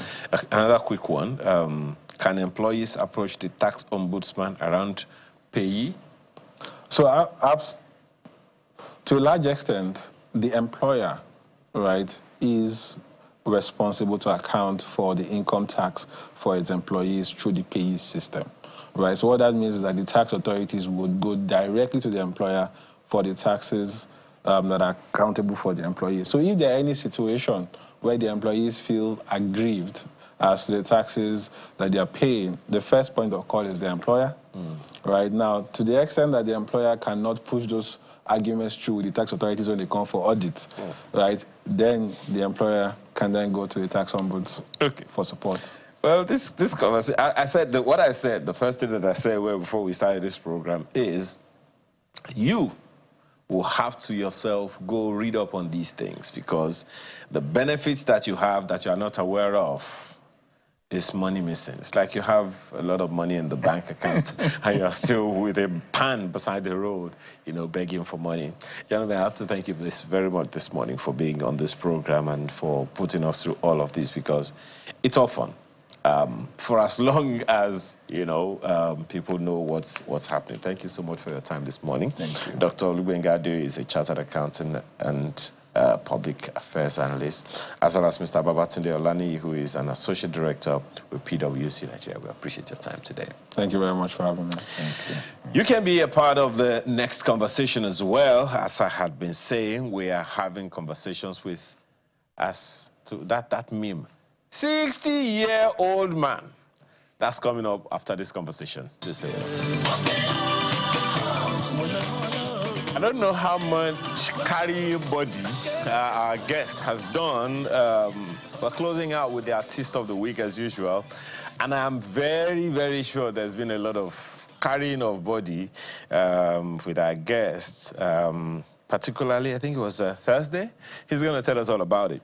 So let's celebrate a man often called the godfather of Nigerian comedy, and for good reason. From humble beginnings in Delta State to becoming a national icon, he has turned comedy into a respected profession, mentoring some of the biggest names in the industry and laying the foundation for a thriving comedy scene.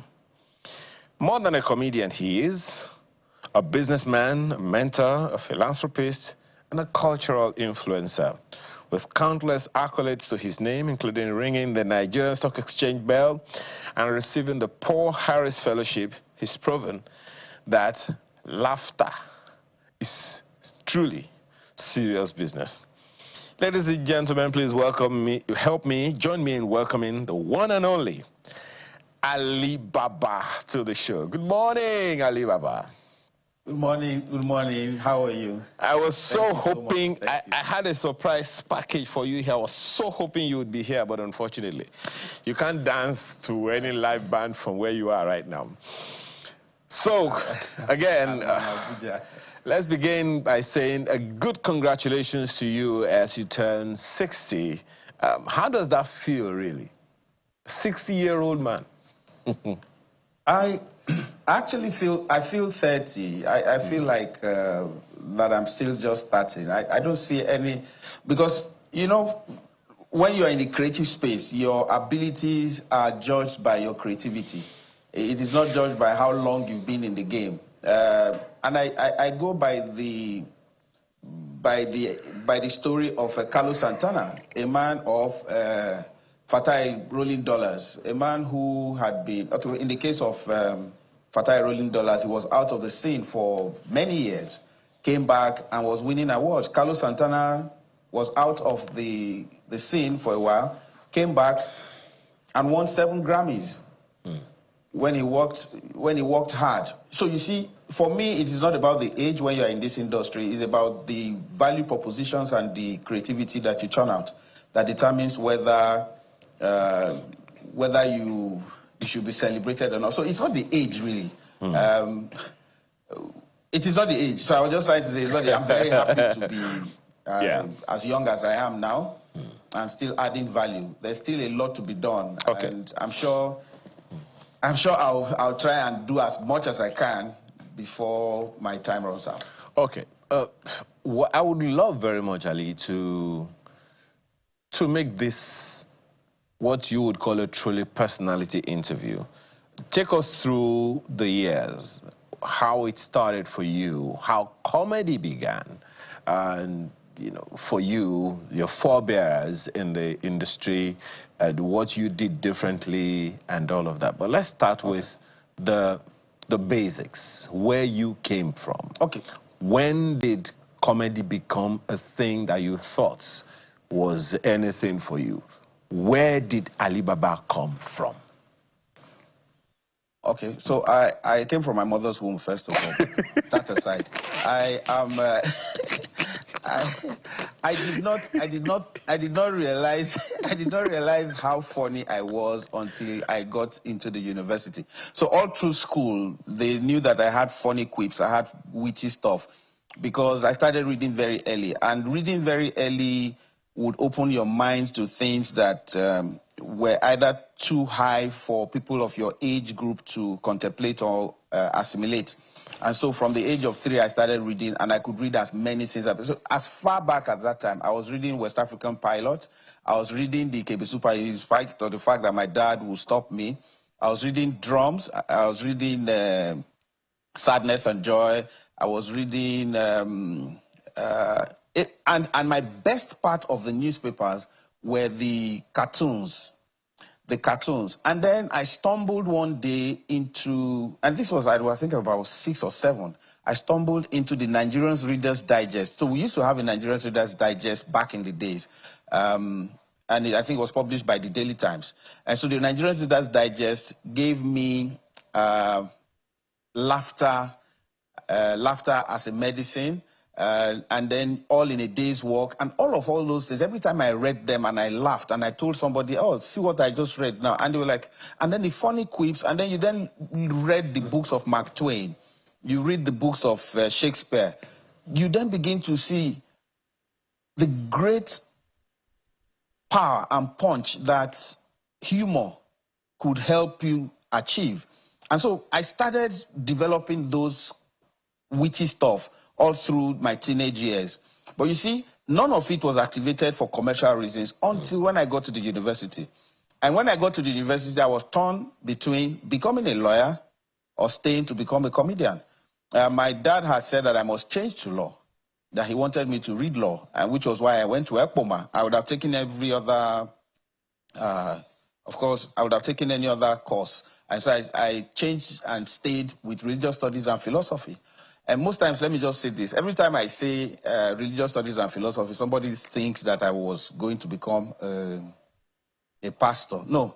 religious studies and philosophy. We did Hebrew, we did Greek, we did Arabic, some Aramaic, and all of those studies, and we did philosophy of religion. So it was really an in-depth study, especially African religion. So all religions were studied in that. But the thing is, with that study, it opened my mind to a lot more things than just religion. We took elective courses in sociology, pol science, English, literature. And as I did that, this comedy thing started growing a bit more. Then thank God for SAP. Once SAP came and the school was closed down and we didn't have lectures when we were just staying in the hostel, I started watching, I've sit in the buttery watching movies and I'm making side comments and I was just like a heckler in the buttery. And everybody will wait for me to come before a movie is played. And they wanted to hear my reactions. Gradually, when shows were done in school, there's a guy, there was Amerod Productions, there was Percy Okoje, and all of those people would want me to then come and transfer those funny quips that I used to do in the buttery on stage. Now, transferring it on stage was not a problem. But you see, in a university where your student affairs officer and registrar may be in the audience, you were playing with fire if you did anything or yapped any of them. But you see, on that very day, they had brought a striptease. Some lady from, and bear in mind that between 1987 and 1988, the 1986 and 1987, there was a new lease of life for Congo music in Nigeria. People embraced Congo music. And so they brought all their dancers as well. And so those dancers were all they were infiltrating. In fact, they even went into the churches. People were playing Makossa songs. Now, one of those striptease ladies came to our school in Ekpoma. And when she was, in fact, this hall was full. And when it was time for her to then undress totally, she ran off the stage because, some local people like us had not seen anybody like that in nude form. And so some of them ran on stage, and so the girl was afraid and ran off. And they said they needed somebody to come just pacify the people and get them to calm down so the show can continue. And somebody came to me, so Percy Okoje came and said, Ali, can you help us just pacify the audience and let them get back? And so that was how I started emceeing and cracking jokes. So to pacify the people, I had to start doing jokes, yabbing everyone. But you see, that day was the turning point. So I needed to say that was the turning point, because as soon as I got on stage, I was home. I felt at home. I knew this was what I wanted to do. I started entertaining. Now, don't forget that I just got a ticket to attend the show. But from that day on, no show held in school without me. But then, you mentioned I should talk about my forebearers, people who brought me into limelight. So I used to be called the resident John Chukwu in school, until people then said, no, because I was doing stand-up. I wasn't just an MC. I was doing stand-up comedy. And stand-up comedy was quite different from slapstick or any of that. And the people who had done that a bit before me were Boma Oroko Sima, Jude Wewe. There was a guy called OAU in Auchi Poly at the time. There was John Chukwu, of course, and all of these people did MC and stand-up in partial ways. But when I came on, I decided that I was not doing anything else. I want to do stand-up comedy. And so I started doing stand-up comedy. And from time to time, I'll get invited to Uniport, Unilag, LUT, ABU, Uniport, any of all those universities. And as I traveled from place to place, it grew on me that this thing was making a lot more money than what my dad was giving me. My dad was giving me 100 naira a month. And back then, 100 naira a month was a lot of money. And that 100 naira a month meant that your groceries, your cosmetics, your transportation, your feeding, everything came from that. And so I waited the whole month to get the 100 naira. But when I started doing these stand-up performances, I could get sometimes 200-300 naira per show. And of course, the indices pointed to the fact that this was even more lucrative than waiting for my dad to give me money. And as soon as that happened, I was convinced. But you see, the problem was my dad then said, you cannot become a lawyer if you are a comedian. And then EPOMA decided that they were going to change law degrees to 5 years. And this was the same time with Festus Keyamo. And I have to be wearing black and white every day. And you could not do all these performances. There are not many people who were into entertainment at the time, who were law students, that dropped and jettisoned their careers because the strict restriction of law students was that you can't be, how would they say it, somebody who makes jest or cracking jokes or dancing on stage. I'm just trying to imagine, my apologies, Ali, I'm just trying to imagine you as a lawyer. I would have been like what's the Dele guy? I would have been like Dele. I would have been like Festus Keyamo. In fact, maybe. Oh no, I think vicious. I don't know how the judges will be able to make you lose a case when they are laughing their heads off right there in the court. Tell me something. Okay, maybe if I were a lawyer, I would be more brutal, and just like people see me and say, oh, you're a comedian. How do you negotiate? When it comes to dealing with money, then they will know it is serious business. But let me ask you this: in the process, I mean, again, I want us to tell as much stories as we can. Which would you say, going hobnobbing from stage to stage, would be your most embarrassing moment to date? Embarrassing? Yes. Oh, okay. So my most embarrassing moment would be the Abacha story. The Abacha story where Al Mustafa and I, we talk about this sometimes, especially when he was in Kirikiri. When he was in Kirikiri, I went to see him, myself, and then we went to see, I think then Bode George too was in look at how life is. Bode George was in same prison in Kirikiri, and Al Mustafa was there as well. So when we went there, and Yo went to introduce me to Al Mustafa, and Al Mustafa said, this man that succeeded in running away. Because that would have been the last time, I'm sure, because I did a joke. I did a joke about Abacha at the time. And so there was this cultural troupe from Akwa Ibom that came to perform, and I was told to introduce them. After introducing them, I told them to come up on stage, and the musicians started playing, and I found out that Abacha was wearing dark glasses. And I was like, the Ray-Ban. I said, band should stop. Excellency, you can't be wearing dark glasses when these guys are going to come perform. You created their state and they want to come and entertain you. You can't be wearing dark glasses. So he removed the glasses. But I think some of the boys were overreaching and felt like, oh, I must have yapped their organ. And so when they were, this was Abuja Sheraton, as they were going to the back of the hall, I went to sit with Abacha. So that was like the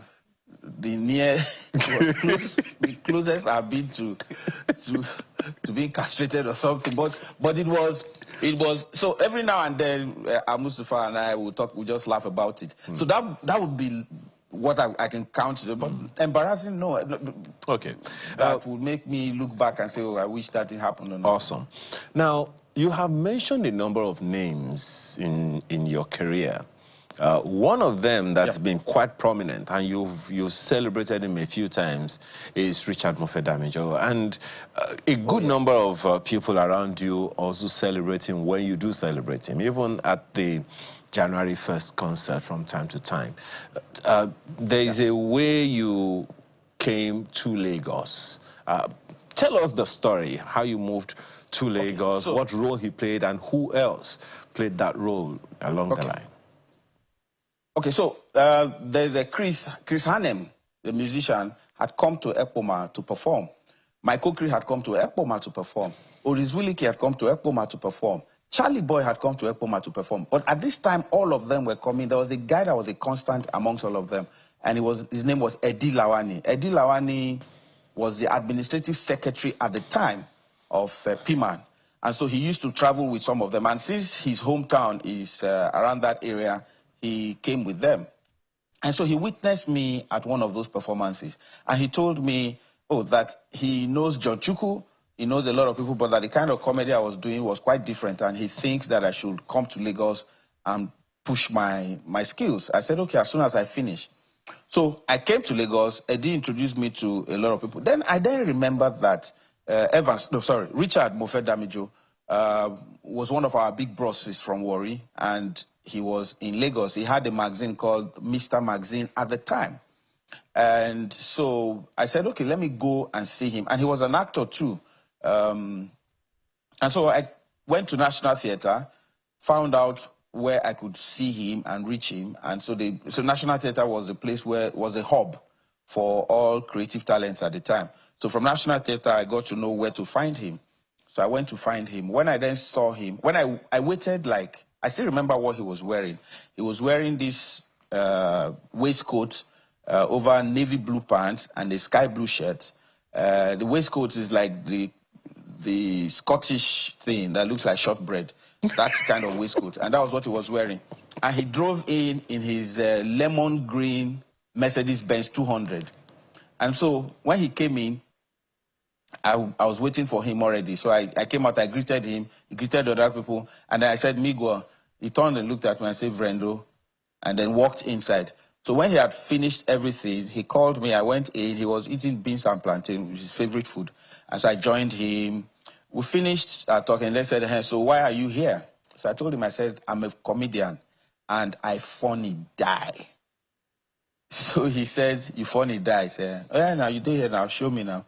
By the time I'd done like 2-3 jokes, he said I should stop.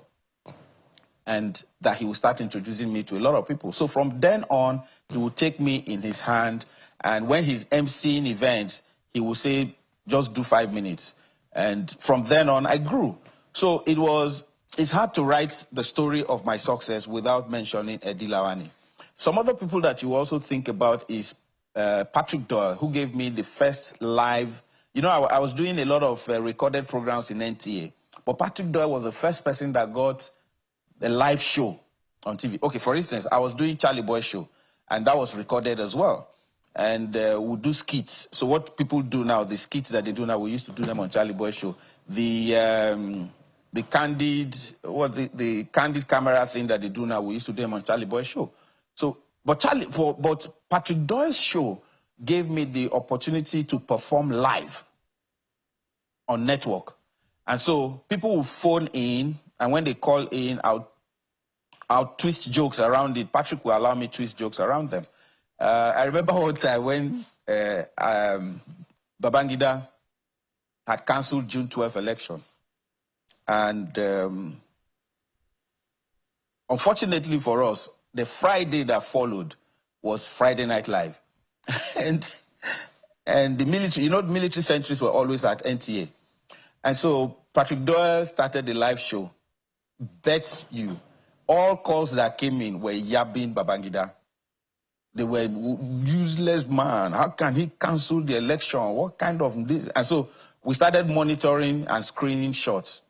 So a particular guy calls from Egbeda area with all kinds of insultive words and whatever. So we cut him off. And when the person called again, they asked, well, oh, that he wants to talk about the beautiful studio that we have and praise us. As soon as he was put online, he said, yes, it's me that called that last time.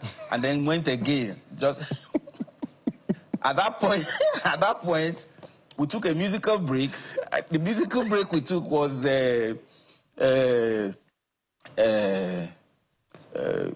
Baby Wala Colombo. So they were playing the Baby Wala Colombo video. And then these military men came and said that they want to see Patrick Doyle. So they took Patrick Doyle out, and I was there. They said I should continue with the show. And so we came back, and then Patrick now came back. I said, what? Patrick said that he said no more live calls. That if we must continue the show, no more live calls. So we continued the show. But you see, what that gave me was that I could be spontaneous to anything that anybody said. And that was a difference.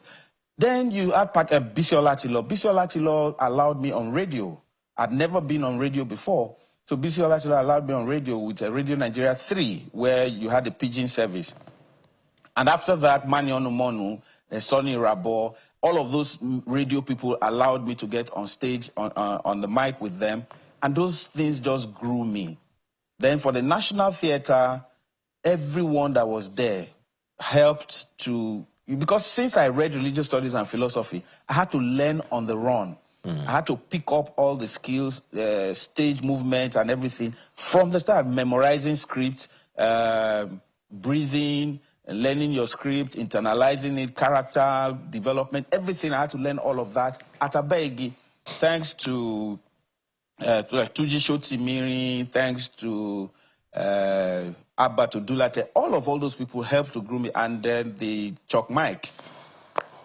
You see, all these people that I'm mentioning, they went to school to learn some of all these things, but I did not. So there was need for me to learn from their tutelage. And from me, it made me deep. In fact, like in NTA, I learned how to build sets with Oga Johnson. Johnson was the set designer in NTA. I think you owe all of them, Ali. You owe all of them royalties, and which they are going to. Oh yes. Because so for me, it wasn't about what they were doing. It is why. So my learning curve was, why were they doing what they did? Why do you drop your voice when you want to deliver a very punchy line?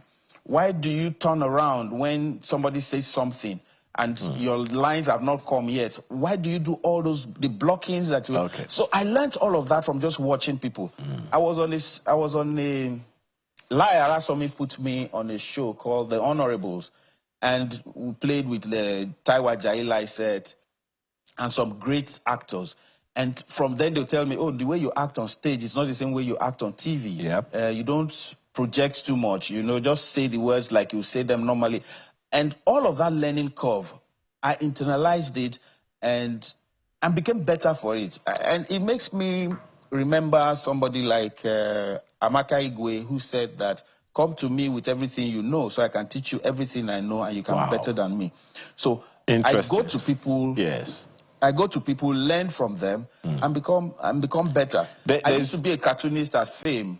Mayo Akipelu, Femi Akitude Johnson, and Kunle allowed me to, when Sonia had left, I did some cartoons with them at the time at Fame. I wrote as a columnist. Yeah, my apologies, Ali. I wrote as a columnist at the Sunday Times. Okay. There's this, yes, you were saying? Don't worry, you write your book. But there's this Pastor Alpha Cross, he has this one. Just a message, and of course you can also send yours to wish Alibaba a happy birthday. Alibaba is indeed a trailblazer, mature, soundly and intelligently humorous, full of wits and intellectually balanced. It's no longer at ease with comedians of today who have become pedestrian and petty. The audience will laugh, but no didactic impact. Tell us, Ali, in the light of this mail, some people, you are now called the king of comedy. Well, someone calls you, actually, ChatGPT calls you the godfather of comedy. So mention some names, that you can say, as you went under the tutelage of some people, others who came under you and said, look, we want to do what you're doing. You have believed, and you have also said you decided to do something different. You decided to do stand-up comedy.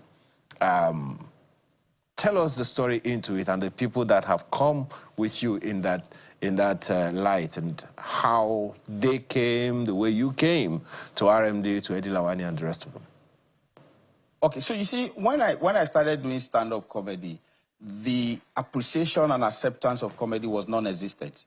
And when I say non-existent, it was that nobody wanted to pay you to be a solo stand-up comedian. There was the Ojuladipo Theatre, there was Papilu, there was Benga Deboye, and all of these people were doing... So Benga Deboye was doing stand-up, mostly the Yoruba content stand-up. He was doing skits as well, a lot more skits before skit making became a thing now. And Jaguar, all of these people were doing those stuff. You see, there's a difference between stand-up comedy and comedy. Stand-up is holding the microphone and facing your realities on stage. So when I started doing stand-up, the challenge was that people did not think it was worth paying a lot of money for, especially since you are an individual, you are a solo performer. And so they didn't think of how much they should pay. But you see, thanks to people like Steve Omogiafo, who was the chairman of STB McCann, the advertising agency, who spoiled me rotten. I say that because when I was in school, I was charging 100 naira, 200 naira, 300 naira for events, but I gradually graduated to about 700. When I came to Lagos, I'll charge 700. So when Steve Omogiafo of STB McCann called, sent somebody to come see me, Kunle, that they should come talk to me about being a comedian. I think it was 7 Up High Life. There was a promo at the time. I then said I wanted 700. And they thought, I said I wanted 7. They thought I meant 7,000. And so the guy was saying, no, he was going to pay 5. I said, no, that what I would charge is 7 last. So the guy went and said he will bring the money for me. So he went and brought 7,000 and gave to me. And my uncle then that I was squatting with, don't forget that this was the time of 419, oh, 419 everywhere. My uncle, this is between 1988 and 89, 419 everywhere. My uncle said, how will somebody give you 7,000 and I signed the payment voucher to come and crack jokes? This is how you get arrested. And so Philip Ifogwa, that's my uncle then. And so so I told him, I said, no, that this comedy that so I told him how much I was charging. Even he said that his salary was not up to that. and you are charging it for once. So I went to do the show. When I did the show, in fact, when I got there, I nearly packed chairs and helped them arrange the place because the money was too much. So I was overwhelmed by how much I was paid. But from the time that I found out that I was undercharging myself, I then knew that the value of this thing was high. The appreciation was high. But you see, you had to market yourself to the people who will value it. So I decided that I was not going to market it to the Mekunos anymore. So I started pushing towards the well-to-do. So which was why I then had my adverts and billboards where Civic Center is now, opposite the governor's house by Marina, and then one by Foreshore Towers by Osborne. Now, I started advertising and promoting myself and marketing myself so the people who could afford me and appreciated what I was doing. It wasn't about being funny. Like I say, if you do not package whatever you are doing, every talent you have, if you don't package it as a service, nobody will pay for it. They will just treat it as a hobby. Until you convert what you're doing to a service, people treat it as a hobby. And so, as soon as I started making sure that the people who valued it were the people that I marketed myself to, I started getting real value. And the real value then rose to the point where I then got the deal with Brow, that I became the brand ambassador / comedian, and we toured across 36 states with ID Enyang, who was the brand manager. And Brow paid me my first check of 1.6 million in 1996. Now, in that 1995-96, in that 1995-96, when I showed somebody, the check was from a Lions Bank then. When I showed somebody the check, because I did a photocopy and paid it in, it took 7 days for the check to clear. When I paid the check in, I did the photocopy and I carried the photocopy in my books. I will use as a bookmark, just to look at it and say, so somebody paid me 1.6 million. So I then started encouraging every other person.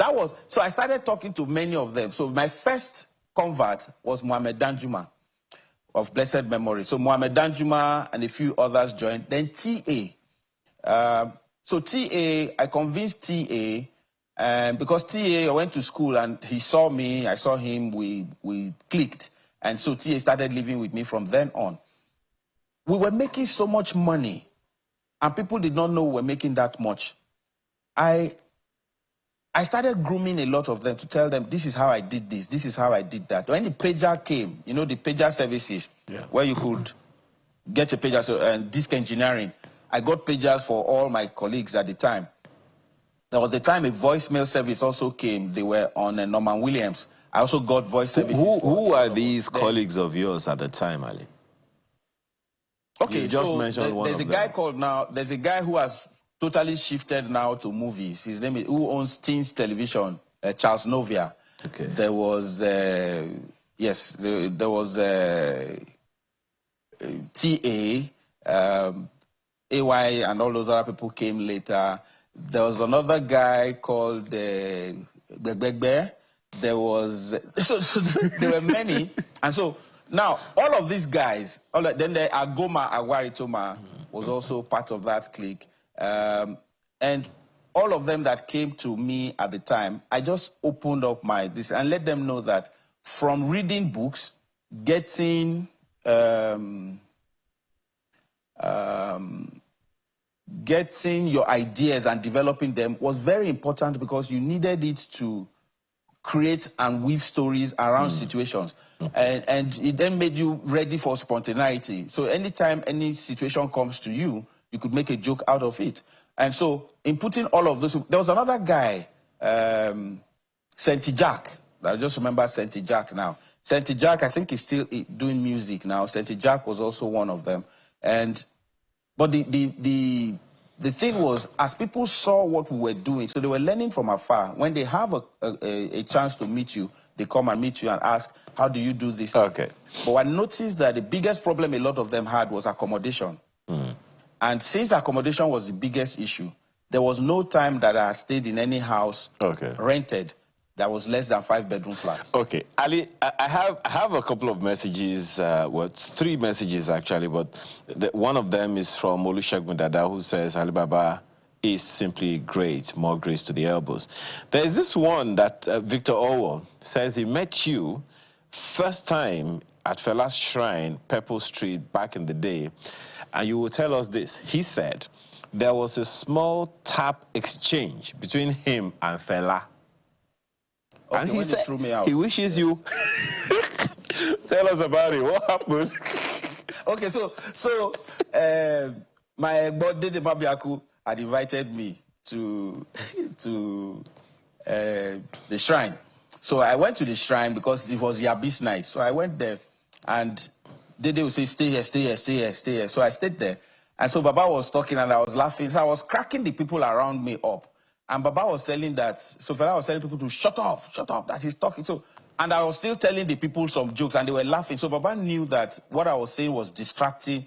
So he now said, Ibolile iti jawakpe loku lorun, like, where did this stranger come from?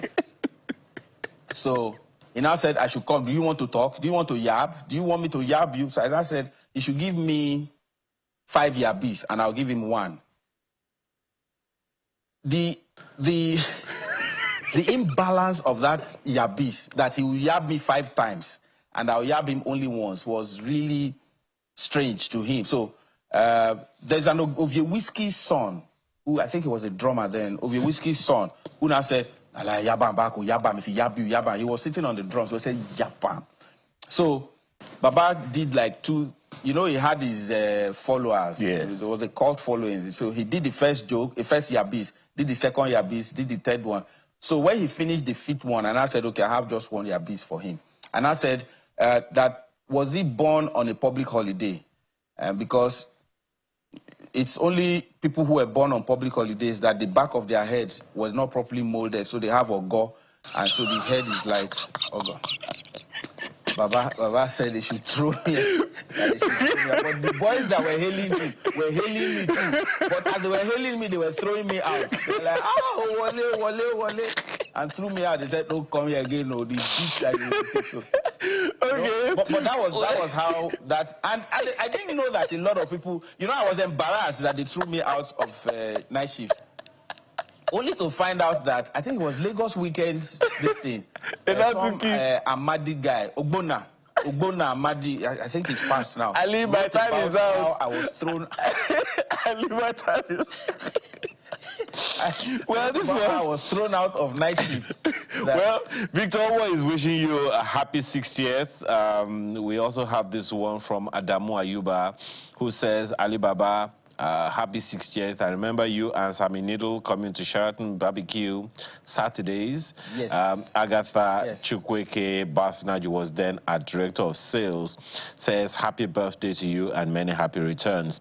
And this one is from High Chief Andrew Omeime Izire, right there in Abuja. It says Alibaba has become a phenomenon in the comedy industry. He's a great guy. Watching him this morning on Sunrise Daily, my 12-year-old son said, Alibaba doesn't look 60. He said he looks 40. What is Alibaba's secret of looking younger than his age? I accept that 40. I accept that 40. Okay.